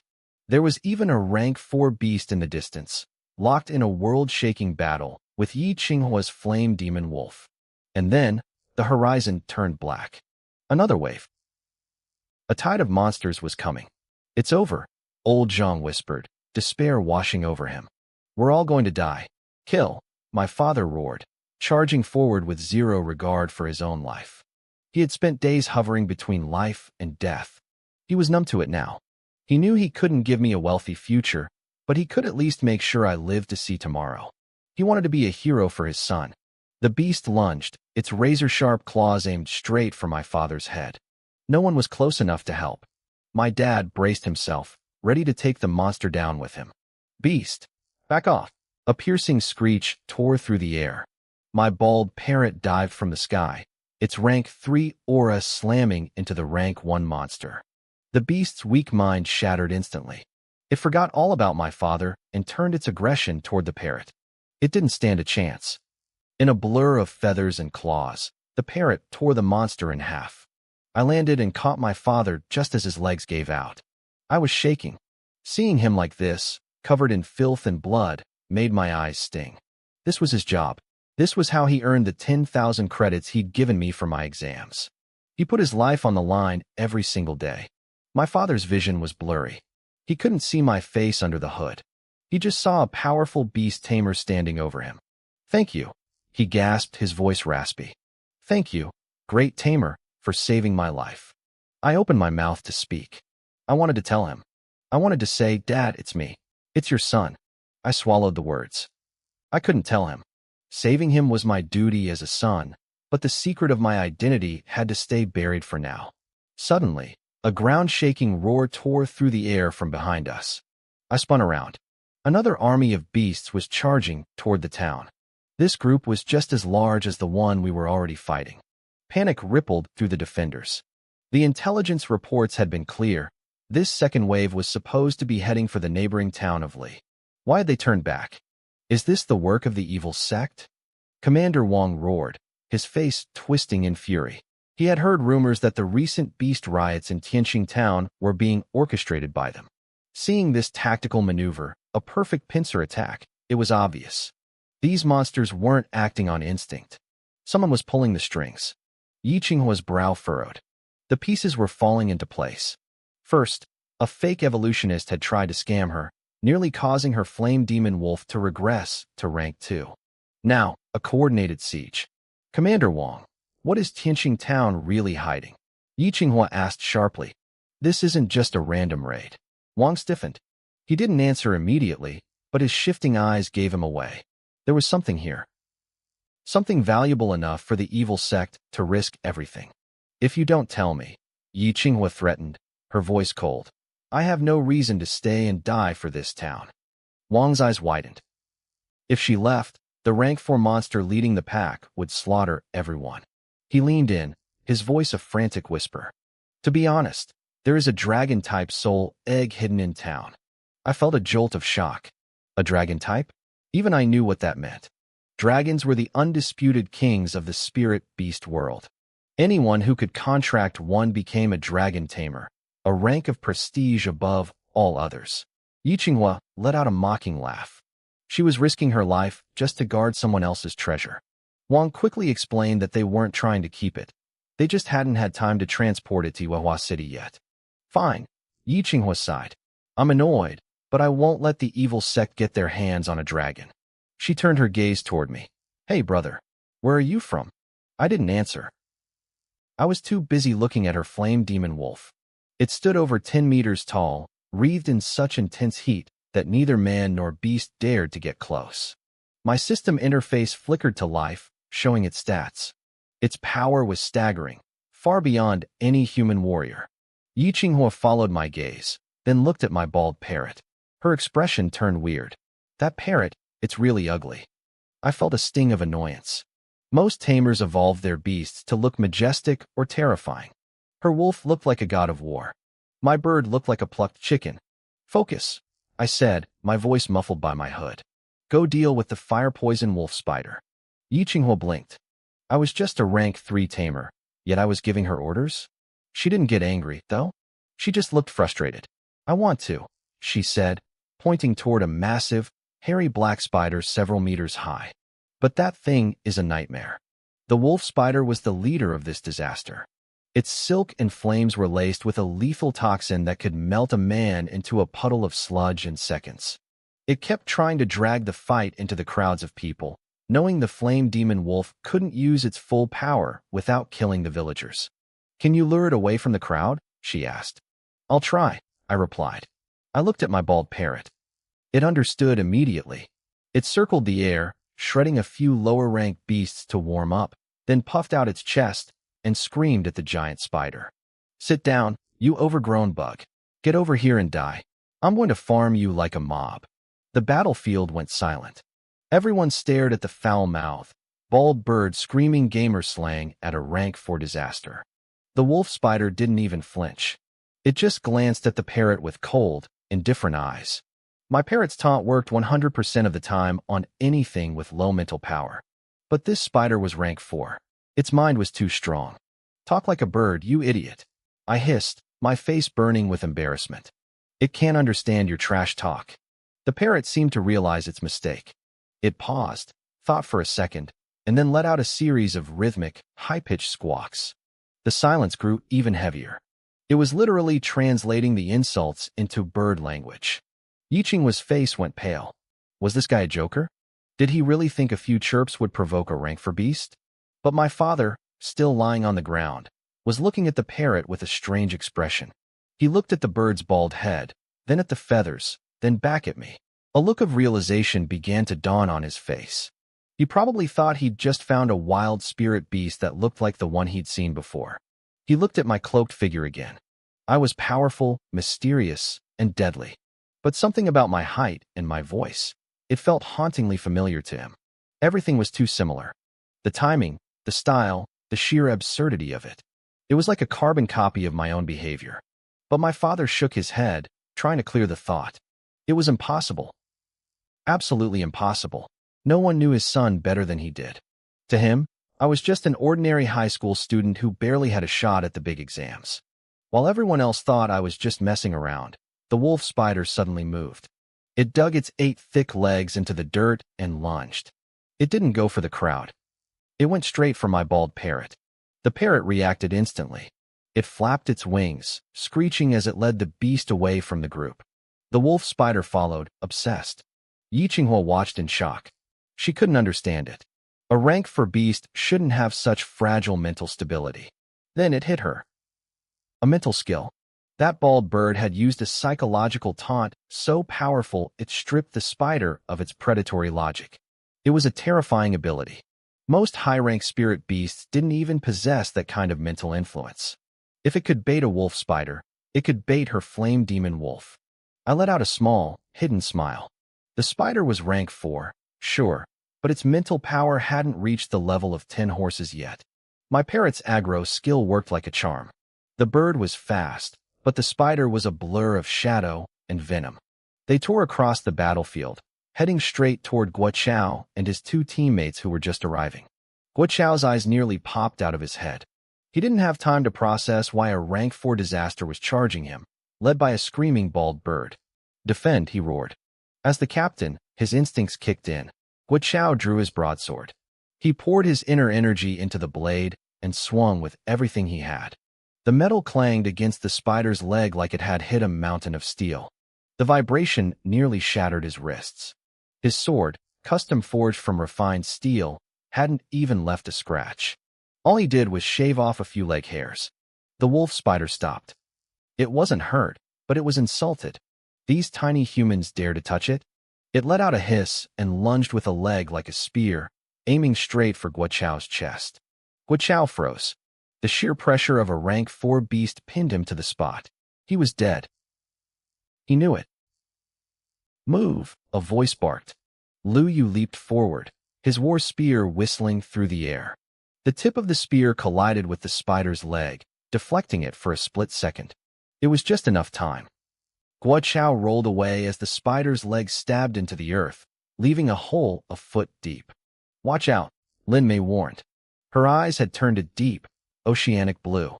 She stared at the spider, using her own mental ability to soothe its rage. The beast paused, its focus shifting away from the two men. But then the parrot screeched again from a distance, mocking it. The spider's anger flared back up instantly. It ignored the humans and chased after the bird again. Lin Mei gasped, her mental connection severed. "That bird, it's using a high-level taunt." Guo Chao scrambled to his feet, panting. "Chen Fan, that guy is a monster. His beast looks like a joke, but its abilities are legendary." Lu Yu glanced at him, surprised. "Since when do you admire anyone? I thought you were the top-tier genius of this town." "You don't get it," Guo Chao snapped. "He's younger than both of us. A rank 3 beast tamer at that age? It's unheard of." A thunderous roar cut their conversation short. The flame demon wolf leaped over their heads, a streak of fire and fur. Yi Qinghua sat atop its back, her eyes cold. She looked down at the three of them briefly. "Go to the main battlefield," she commanded. Guo Chao and the others stood frozen. Yi Qinghua? She was here? And since when was she rank 4? The world was moving too fast for them. "Wait," Guo Chao said, looking at the distance where the parrot had disappeared.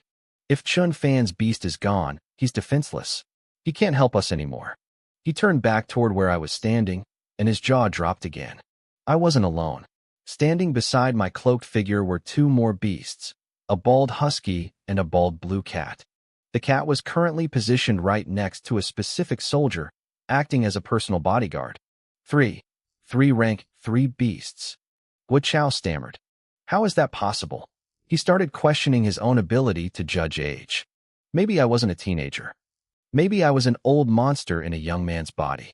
The three of them shared a look of pure terror. They hadn't just recruited a teammate, they had brought in a one-man army. With Yi Qinghua chasing the spider, I became the strongest force on the field. I commanded the bald husky to tear through the beast tide like a whirlwind. Meanwhile, my father was having a very strange day. The other soldiers were looking at him with envy and confusion. The bald blue cat followed him everywhere. If he stepped left, the cat stepped left. If he moved back, the cat followed. "Old Jiang," a fellow soldier whispered, nudging him. "You know this guy?" My father shook his head vigorously. "No. How could I? A beast tamer is a high-level official. I'm just a grunt." "Then why is his cat guarding you like a diamond?" Maybe he's just protecting the whole unit," my father suggested, though he didn't sound convinced. "Protecting the unit? Look at us. If you move, we all have to move just to stay in the cat's shadow." The cat was ugly, sure, but it was a killing machine. Any beast that got within 10 feet of my father was swiped into oblivion with a single claw. My father looked at my cloaked figure in the distance. A flicker of doubt crossed his mind, but he suppressed it. There was no way. Captain Wang, the leader of the garrison, watched me with narrow eyes. He'd seen plenty of beast tamers, but I was different. My mental energy was off the charts. To control 3 rank 3 beasts simultaneously with such precision was a feat even Yi Qinghua couldn't match. She had to focus entirely on her wolf, or the mental drain would be too much. But I was standing there, calm, directing 3 different battles at once. Each beast moved with perfect intent. "Who exactly is this person?"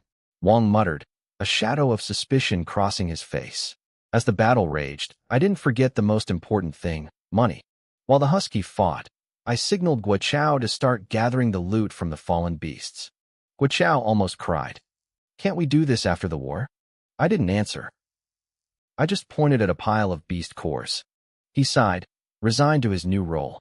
The top-tier genius of Tianqing Town had officially become my personal errand boy.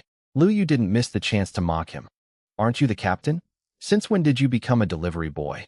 Guo Chao's face darkened, but he stood his ground. Ensuring our highest combat power can fight without distractions is a vital contribution. Highest combat power. Lu Yu had to nod at that. It was the truth. People envied beast tamers not just for the prestige, but because spirit beasts were simply stronger than humans. A rank 3 martial artist was no match for a rank 3 spirit beast. A rank 3 beast tamer could crush almost any martial artist of the same level, and I had 3 of them. Even a late-stage rank 3 expert would have to kneel before me. With the combined efforts of my beasts and Captain Wang's men, the humans regained the upper hand. On the other side of the clearing, the flame demon wolf had caught up to the fire-poison spider. It wasn't just a fight, it was a beatdown. The wolf was an A-grade beast, naturally superior. Ja? Yahello kept glancing at my bald parrot. Even though it wasn't physically attacking, its constant, high-pitched insults were clearly rattling the fire-poison spider. The parrot's psychological warfare played a huge role in suppressing the enemy. Yahello looked almost envious. She wished she had a support beast like that. It wasn't the strongest, but it was incredibly useful. She wondered how that black-clothed beast tamer, me, had managed to evolve such a creature. Her mind drifted back to the young evolutionist she'd met earlier. She suspected he was a hidden genius from some transcendent sect, traveling the world in disguise. He clearly didn't care about money. Otherwise, he wouldn't have charged a mere 100,000 credits for a rank 3 evolution plan. She had spent over 10 million just on the materials. While she was lost in thought, the flame demon wolf finally tore the spider's throat out. Yahello tucked the spider's massive carcass into a spatial storage device.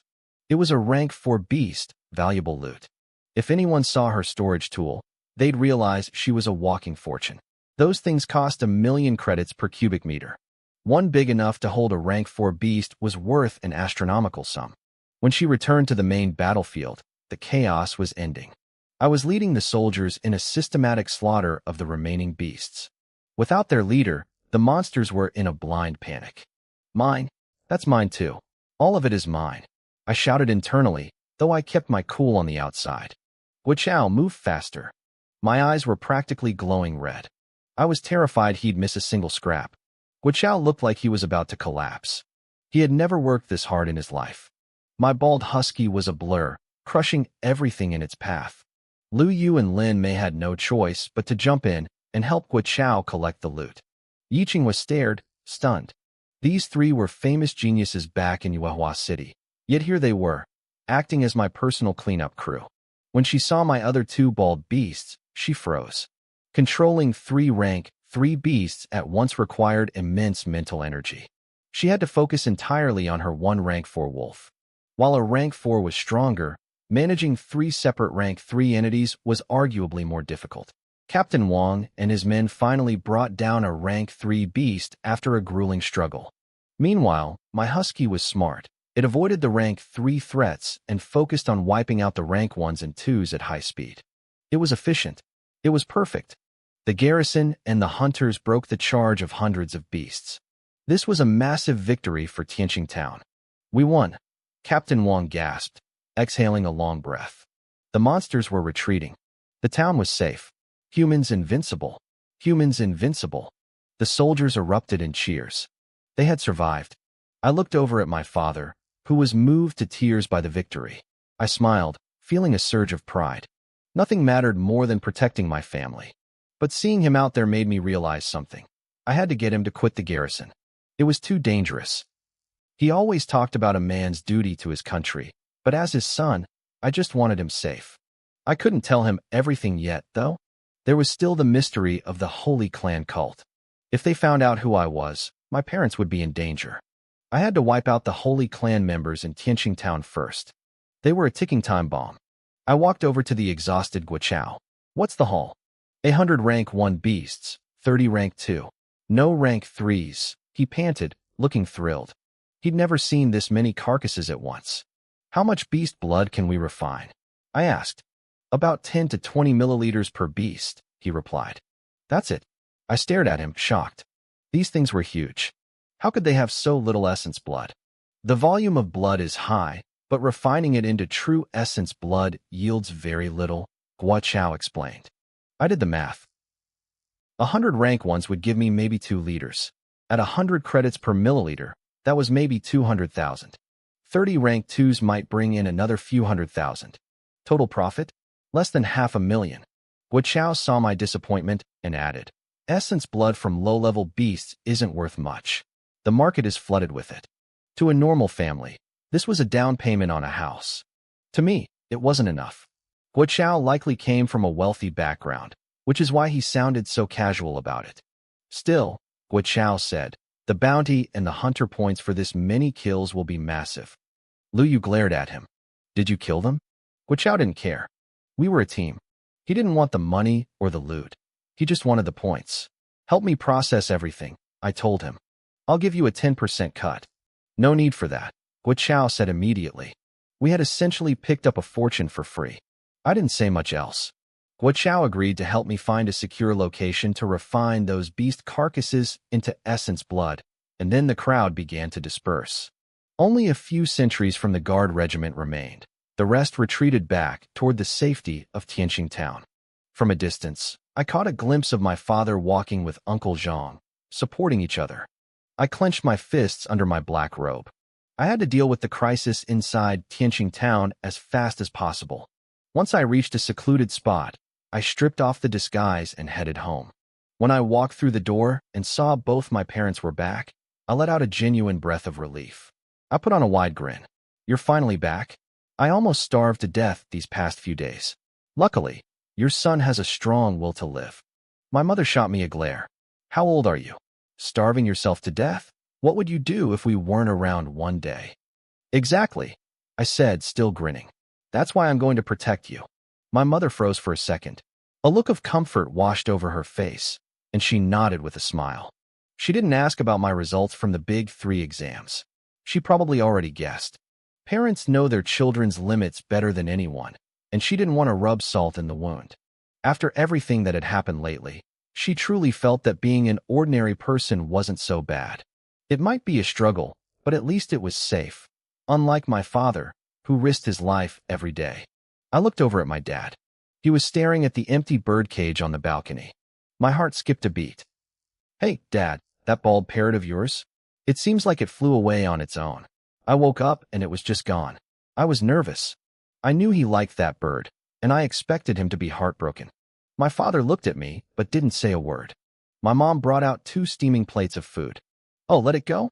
I've wanted to stop raising that thing for ages. It was ugly, and it never said anything sensible. Not a proper parrot at all. I suppressed a smirk. If only she knew that the parrot's improper nature was exactly what gave it its special skills.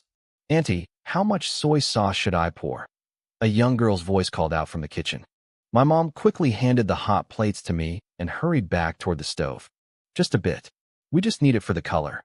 Don't put too much. I stood there stunned. That voice sounded incredibly familiar. My father looked at me, his eyes unreadable. Doesn't that burn? I asked, my voice cracking. Suddenly, I yelled in pain.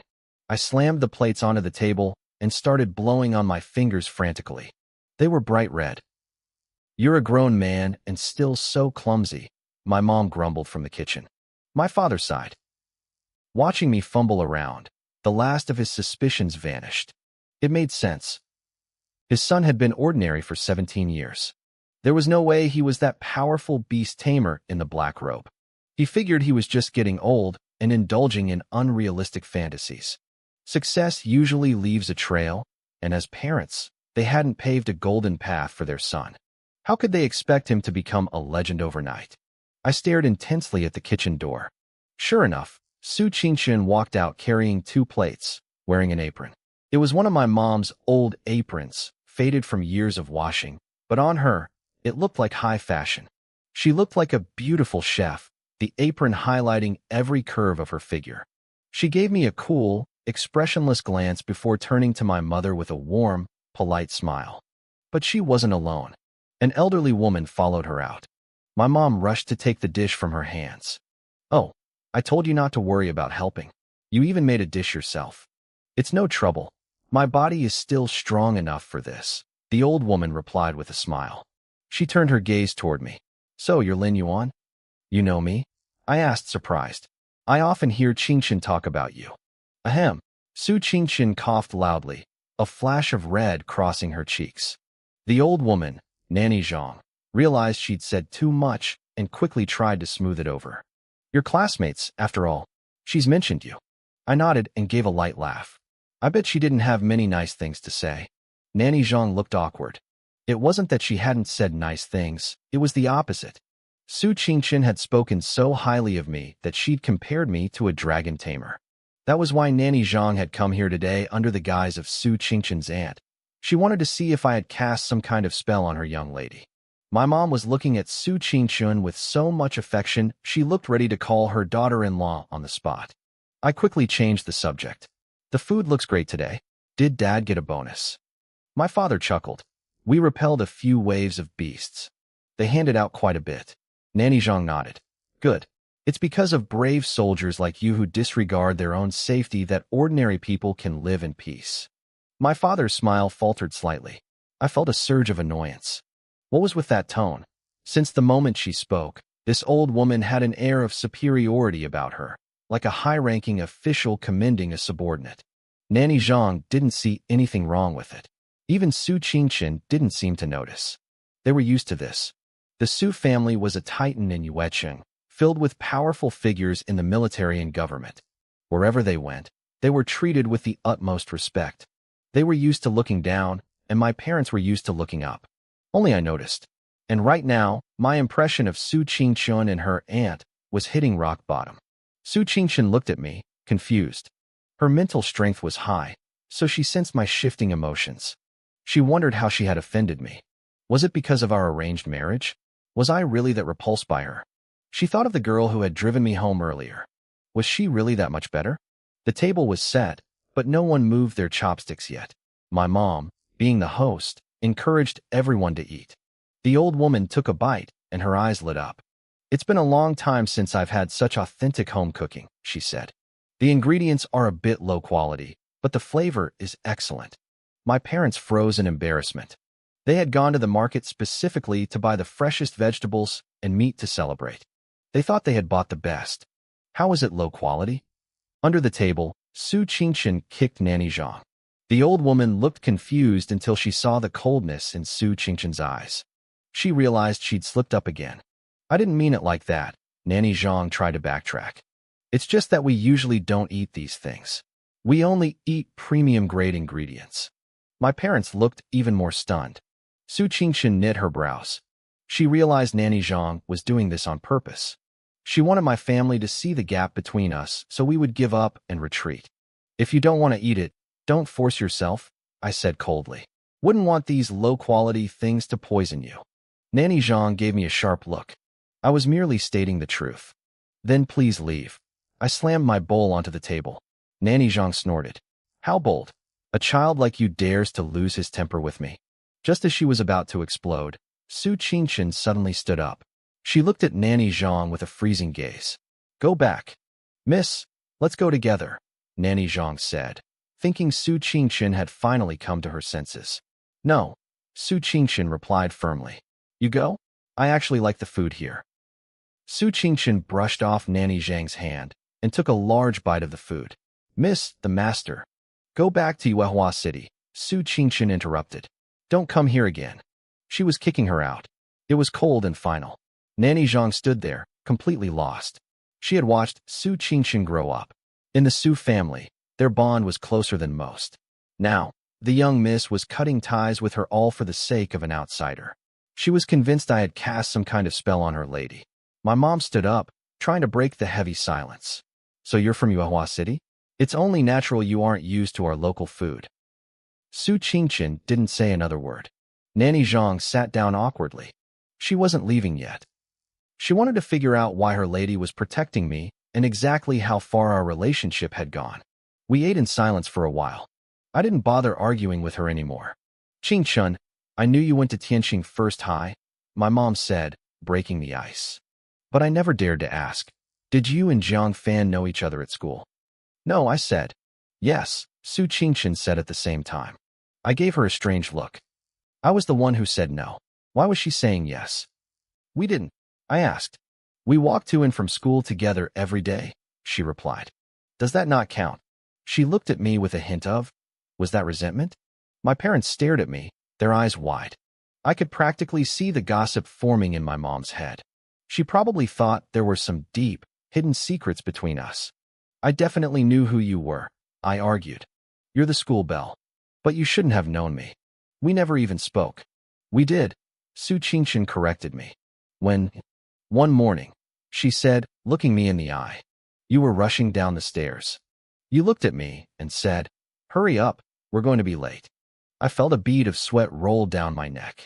That counted as a conversation? Su Qingxin acted like it was the most obvious thing in the world. My mom's eyes were practically glowing now. She was already writing a campus romance novel in her head. She probably thought I had rejected a confession from this beautiful girl. Qingchun, Mom asked with a smile. How were your results on the 3 major exams? What are your plans for the future? Mom assumed she hadn't passed the Beast Tamer trials. In her mind, a girl who passed would be too arrogant to hang out with a guy like me. You're so pretty, Mom continued. I'm sure your grades are great, just like my Jiang fans. Mom, I groaned. Nanny Zhang couldn't stay quiet any longer. She puffed out her chest with pride. Our Qingchun is a top-tier beast tamer. She broke the historical record for talent in Tianqing Town. My parents froze. The information was too much for them to process. To them, a beast tamer was a godlike figure. A record breaker? That was beyond their imagination. They looked at me, silently asking if it was true. I nodded. It was a fact. Su Qingxin was a monster of a talent. Of course, she was still nothing compared to their son. If they knew I had 3-tier, 3-spirit beasts after just a few days, they wouldn't be so impressed by her. But I kept my mouth shut. Until the Saint clan was dealt with, I couldn't drag my parents into my dangerous world. Mom's face went pale. A genius like that was a VIP in our town. She looked at the simple dishes on the table and panicked. Oh no, Mom said, standing up to clear the plates. We should have prepared something better. This is so disrespectful. My dad looked just as restless. Their attitude shifted instantly. As parents, they were already thinking about how this girl could help their son's future. One little push from her could change my entire life. Please, Auntie, don't, Su Qingxin said gently. We're just classmates. There's no need for formalities. Besides, Zhang Fan passed the exam too. He's one of the only 2 beast tamers in the entire school. My parents went rigid. What? Their reaction was even more explosive than when they heard about Su Qingxin. I leaned back, wearing a small, humble smile. Go ahead, I thought. Praise your amazing son. My dad suddenly stood up. His face was grim. Zhang Fan, tell me the truth. Did you cheat? My smile vanished. What? Even my mom chimed in. I heard students in some places use tricks to pass, but they get caught by the academy. They don't just go to jail, they're banned from exams for life. My face turned sour. Are you serious? You'd rather believe she's a record-breaking genius than believe your own son is talented. Su Qingchun let out a sudden, beautiful laugh. It was the kind of laugh that could stop a heart. Usually, she was so cold and distant that people were afraid to get close to her. Even Nanny Zhang looked dazed. It had been years since she'd seen the young miss laugh like that, not since her mother disappeared. Auntie, Su Qingxin said, still smiling. Zhang Fan passed fairly. The old loopholes were closed years ago. My parents' faces transformed into pure joy. Zhang Fan, you did it. The ancestors must be watching over us. They were ready to treat me like a king. I just pouted, looking as miserable as possible. Oh, now you're happy? You trusted a stranger over me. Am I even your son, or did you pick me up from a dumpster? Su Qingxin laughed again. What's so funny? I grumbled. Everything, she teased. I sat there in a cloud of gloom while my parents celebrated around me.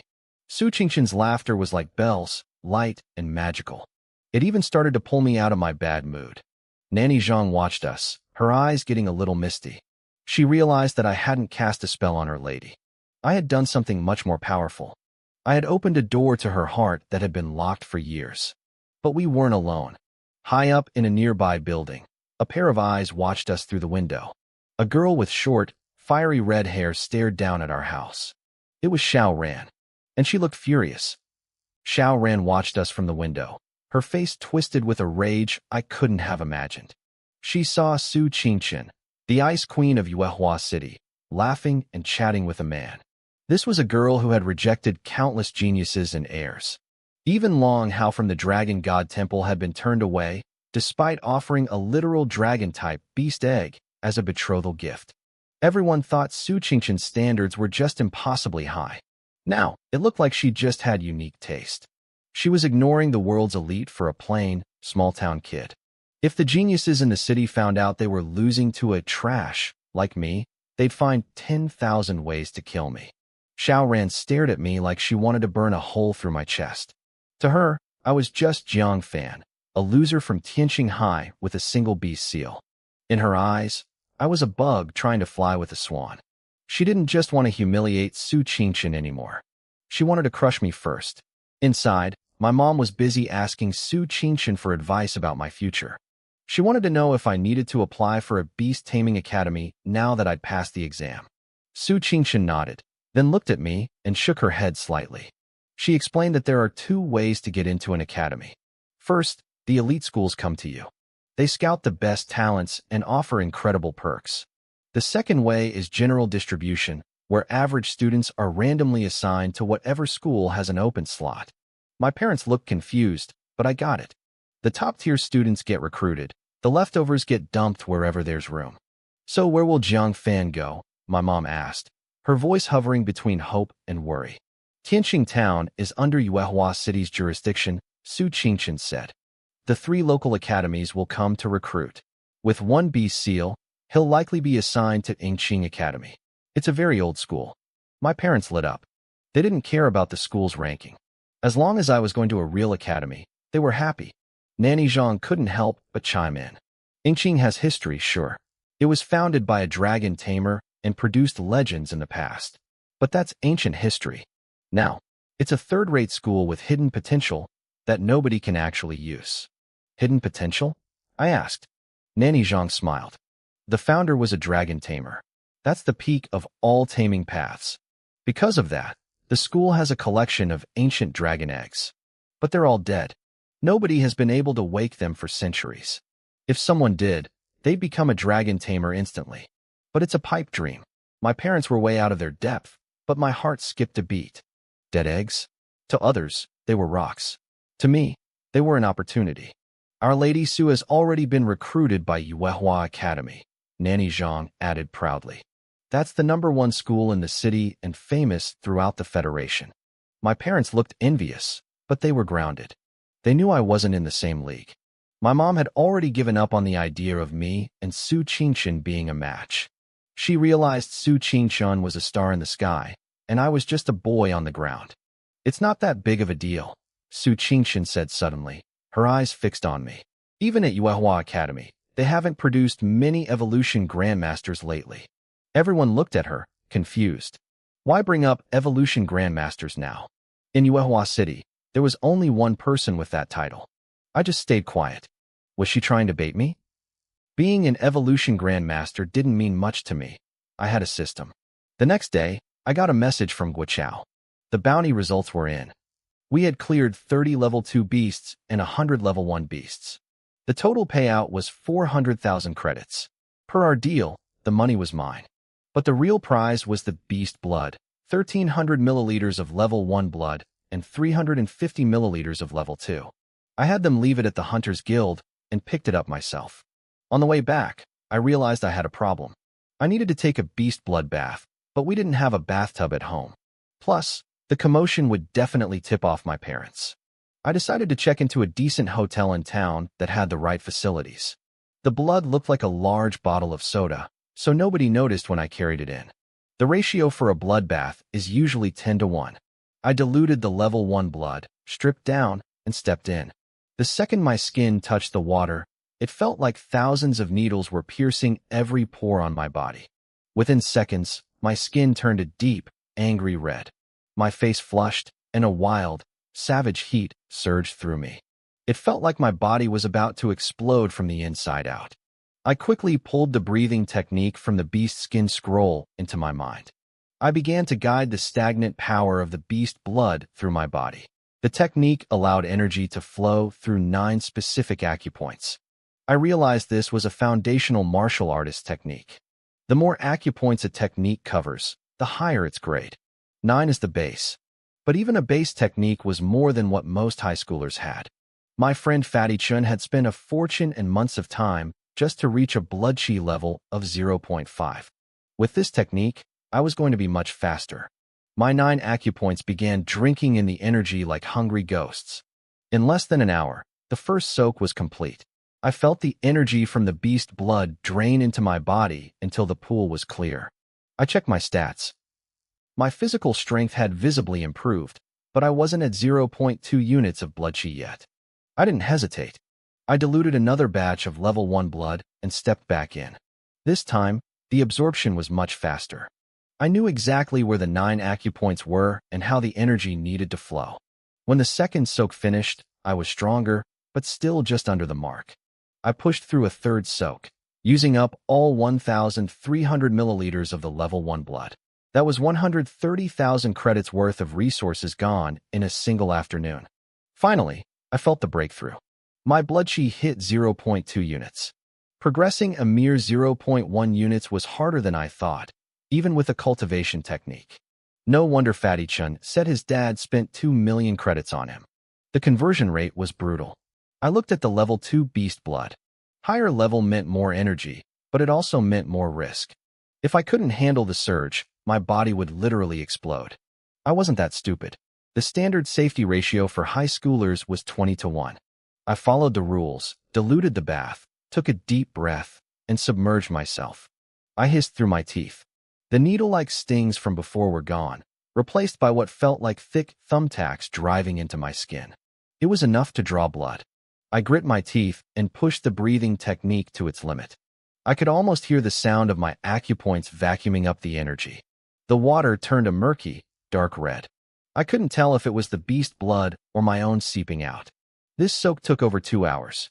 When I finally stepped out of the tub, I was covered in red.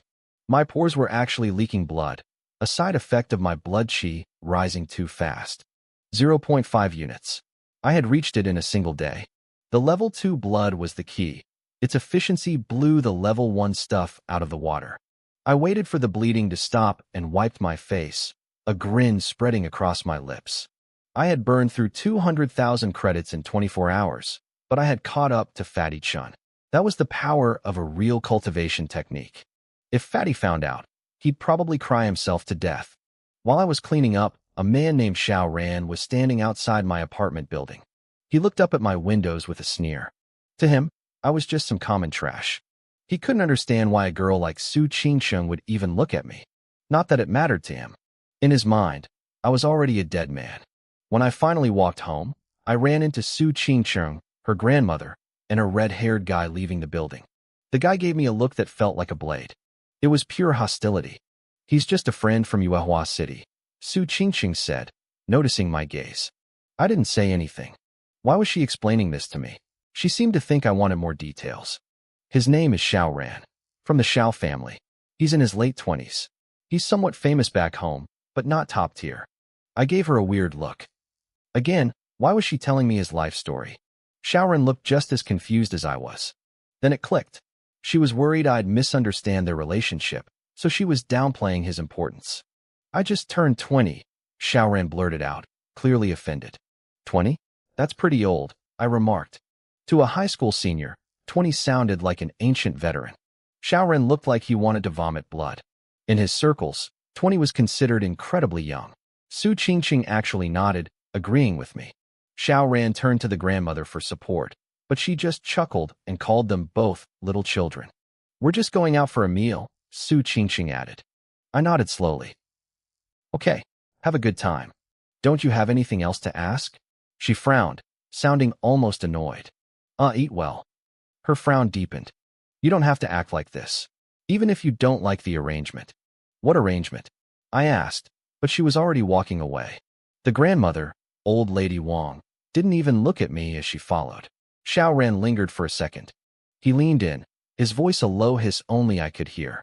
At least you have some self-awareness, you bottom feeder. But your fate is sealed. You're on the list. Even if I don't kill you, someone else will. He walked off, leaving me standing there with a face full of question marks. What was his problem? Did he want to kill me just because I lived next door to Su Qingqing? He was clearly obsessed with her, but he was taking it out on the wrong guy. He should go bother the kid in the apartment upstairs.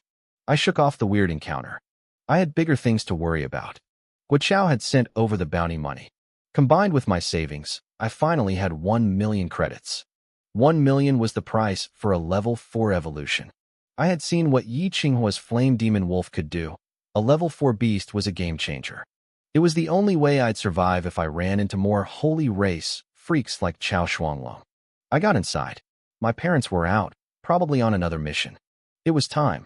I looked at my three options: the bald parrot, the bald husky, and the bald blue cat. In terms of raw combat potential, the cat was the winner.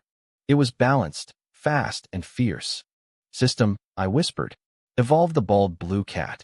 A blinding light erupted from the cat's body. Asterisk evolution in progress. Estimated time, 1 hour, asterisk. It was a long wait, but that made sense. Moving from level 3 to level 4 was the jump from low tier to mid tier. It was a total transformation. To pass the time, I pulled out the beast skin scroll and started practicing the punching technique. It was a rhythmic flow of jabs and power shots, focusing on speed, footwork, and devastating combinations. I moved in the quiet apartment, waiting for my new power to wake up. With only 0.5 units of blood vitality, I started practicing. I threw a punch, then another. Asterisk thud. Thud. Asterisk I could actually hear the air popping as my fist cut through it. I hadn't been in a real fight yet, but I estimated my striking power was around 100 pounds. My dad was a self-taught martial artist who always bragged about his 300-pound punch. Hitting 100 didn't seem too bad for a beginner. I wondered what he'd think when he realized I was breathing down his neck. I kept going until I was drenched in sweat. I had the basics down now, chaining 3 or 4 hits together. 3 quick jabs, then a heavy finisher. If that didn't take an opponent down, I was probably in over my head anyway. Suddenly, a notification echoed in my mind. Asterisk ding. Bald blue cat evolution successful. 1 million credits consumed. Asterisk. I checked the stats immediately. It was now a level 4 beast. Its talent had jumped to B grade, and its combat power sat at 3,876. It was still weaker than Yi Qinghua's Flame Demon Wolf, but it was miles ahead of its previous form. Most importantly, the million credits had fully activated its special bloodline, the Dark Knight Demon Cat. Its claws were now infused with a subtle toxin. The cat began to grow right in front of my eyes. I quickly recalled it into the beast's space before it got too big for the room. My throat felt dry. I was itching for a chance to test this new power. A level 4 beast could typically take down an average level 4 martial artist. I started thinking about the Holy Race freaks. I was clearly on their hit list. But why? Was it because I was one of the 7 students who awakened a beast seal this year? That red-haired guy, Xiao Ran, mentioned a list too. My eyes narrowed. If Xiao Ran was with the Holy Race, what about Su Qingqing? The more I thought about it, the more it made sense. She was beautiful, incredibly talented, and her aunt had accidentally called her Miss once. That implied she came from a powerful family. So why move from a top-tier city like Yahello to a dump like Tianqing Town? Why live in a rundown apartment when she clearly had money? And that childhood engagement with the kid upstairs? No way. They were from 2 different worlds. The only logical conclusion was that she was part of the Holy Race. Maybe even a saintess. A cold shiver ran down my spine. I was living right across the hall from a high-level threat. I felt pretty smug for figuring it out, but the reality was terrifying. Meanwhile, at a high-end restaurant, Su Qingqing frowned as if her nose was itchy. Across from her, Xiao Ran smiled. He asked if she was headed to the Manhwa Academy, mentioning a certain admirer waiting for her there. She didn't answer. Tianqing Town did well this year. Xiao Ran continued, acting casual. 6 new beast tamers, plus you. Even your neighbor is one. It's a small world. Su Qingqing looked up. How do you know about my neighbor? Xiao Ran didn't blink. He claimed he'd done his research to scout talent for his family. He mentioned how easy it was to recruit geniuses from small towns. Her nanny, old lady Zhang, nodded in agreement, though she looked worried. Last year, 3 students from this town were murdered by the evil sect on their way out. The Holy Race probably has their eyes on Su Qingqing too, Xiao Ran sighed. Old lady Zhang snorted. Let them come. As long as I'm alive, the miss is safe. She was a level 4 martial artist, a formidable bodyguard. Xiao Ran hid a dark, knowing smile behind his water glass. The Holy Race had already started their move. Tianqing Town was about to descend into chaos. Unaware of the conversation, I was back at the hotel for my second day of cultivation. I diluted the level 2 beast blood into my bathwater. My blood vitality rose to 0.8 units. A healthy adult is usually at 0.1, meaning I now had the strength of 8 grown men. I was almost at my dad's level. I washed the grime and blood off my skin and relaxed in the tub. I pulled out my phone to scroll through the news. Suddenly, I sat bolt upright. My eyes locked onto a headline about a massive criminal case. Things were moving much faster than I expected.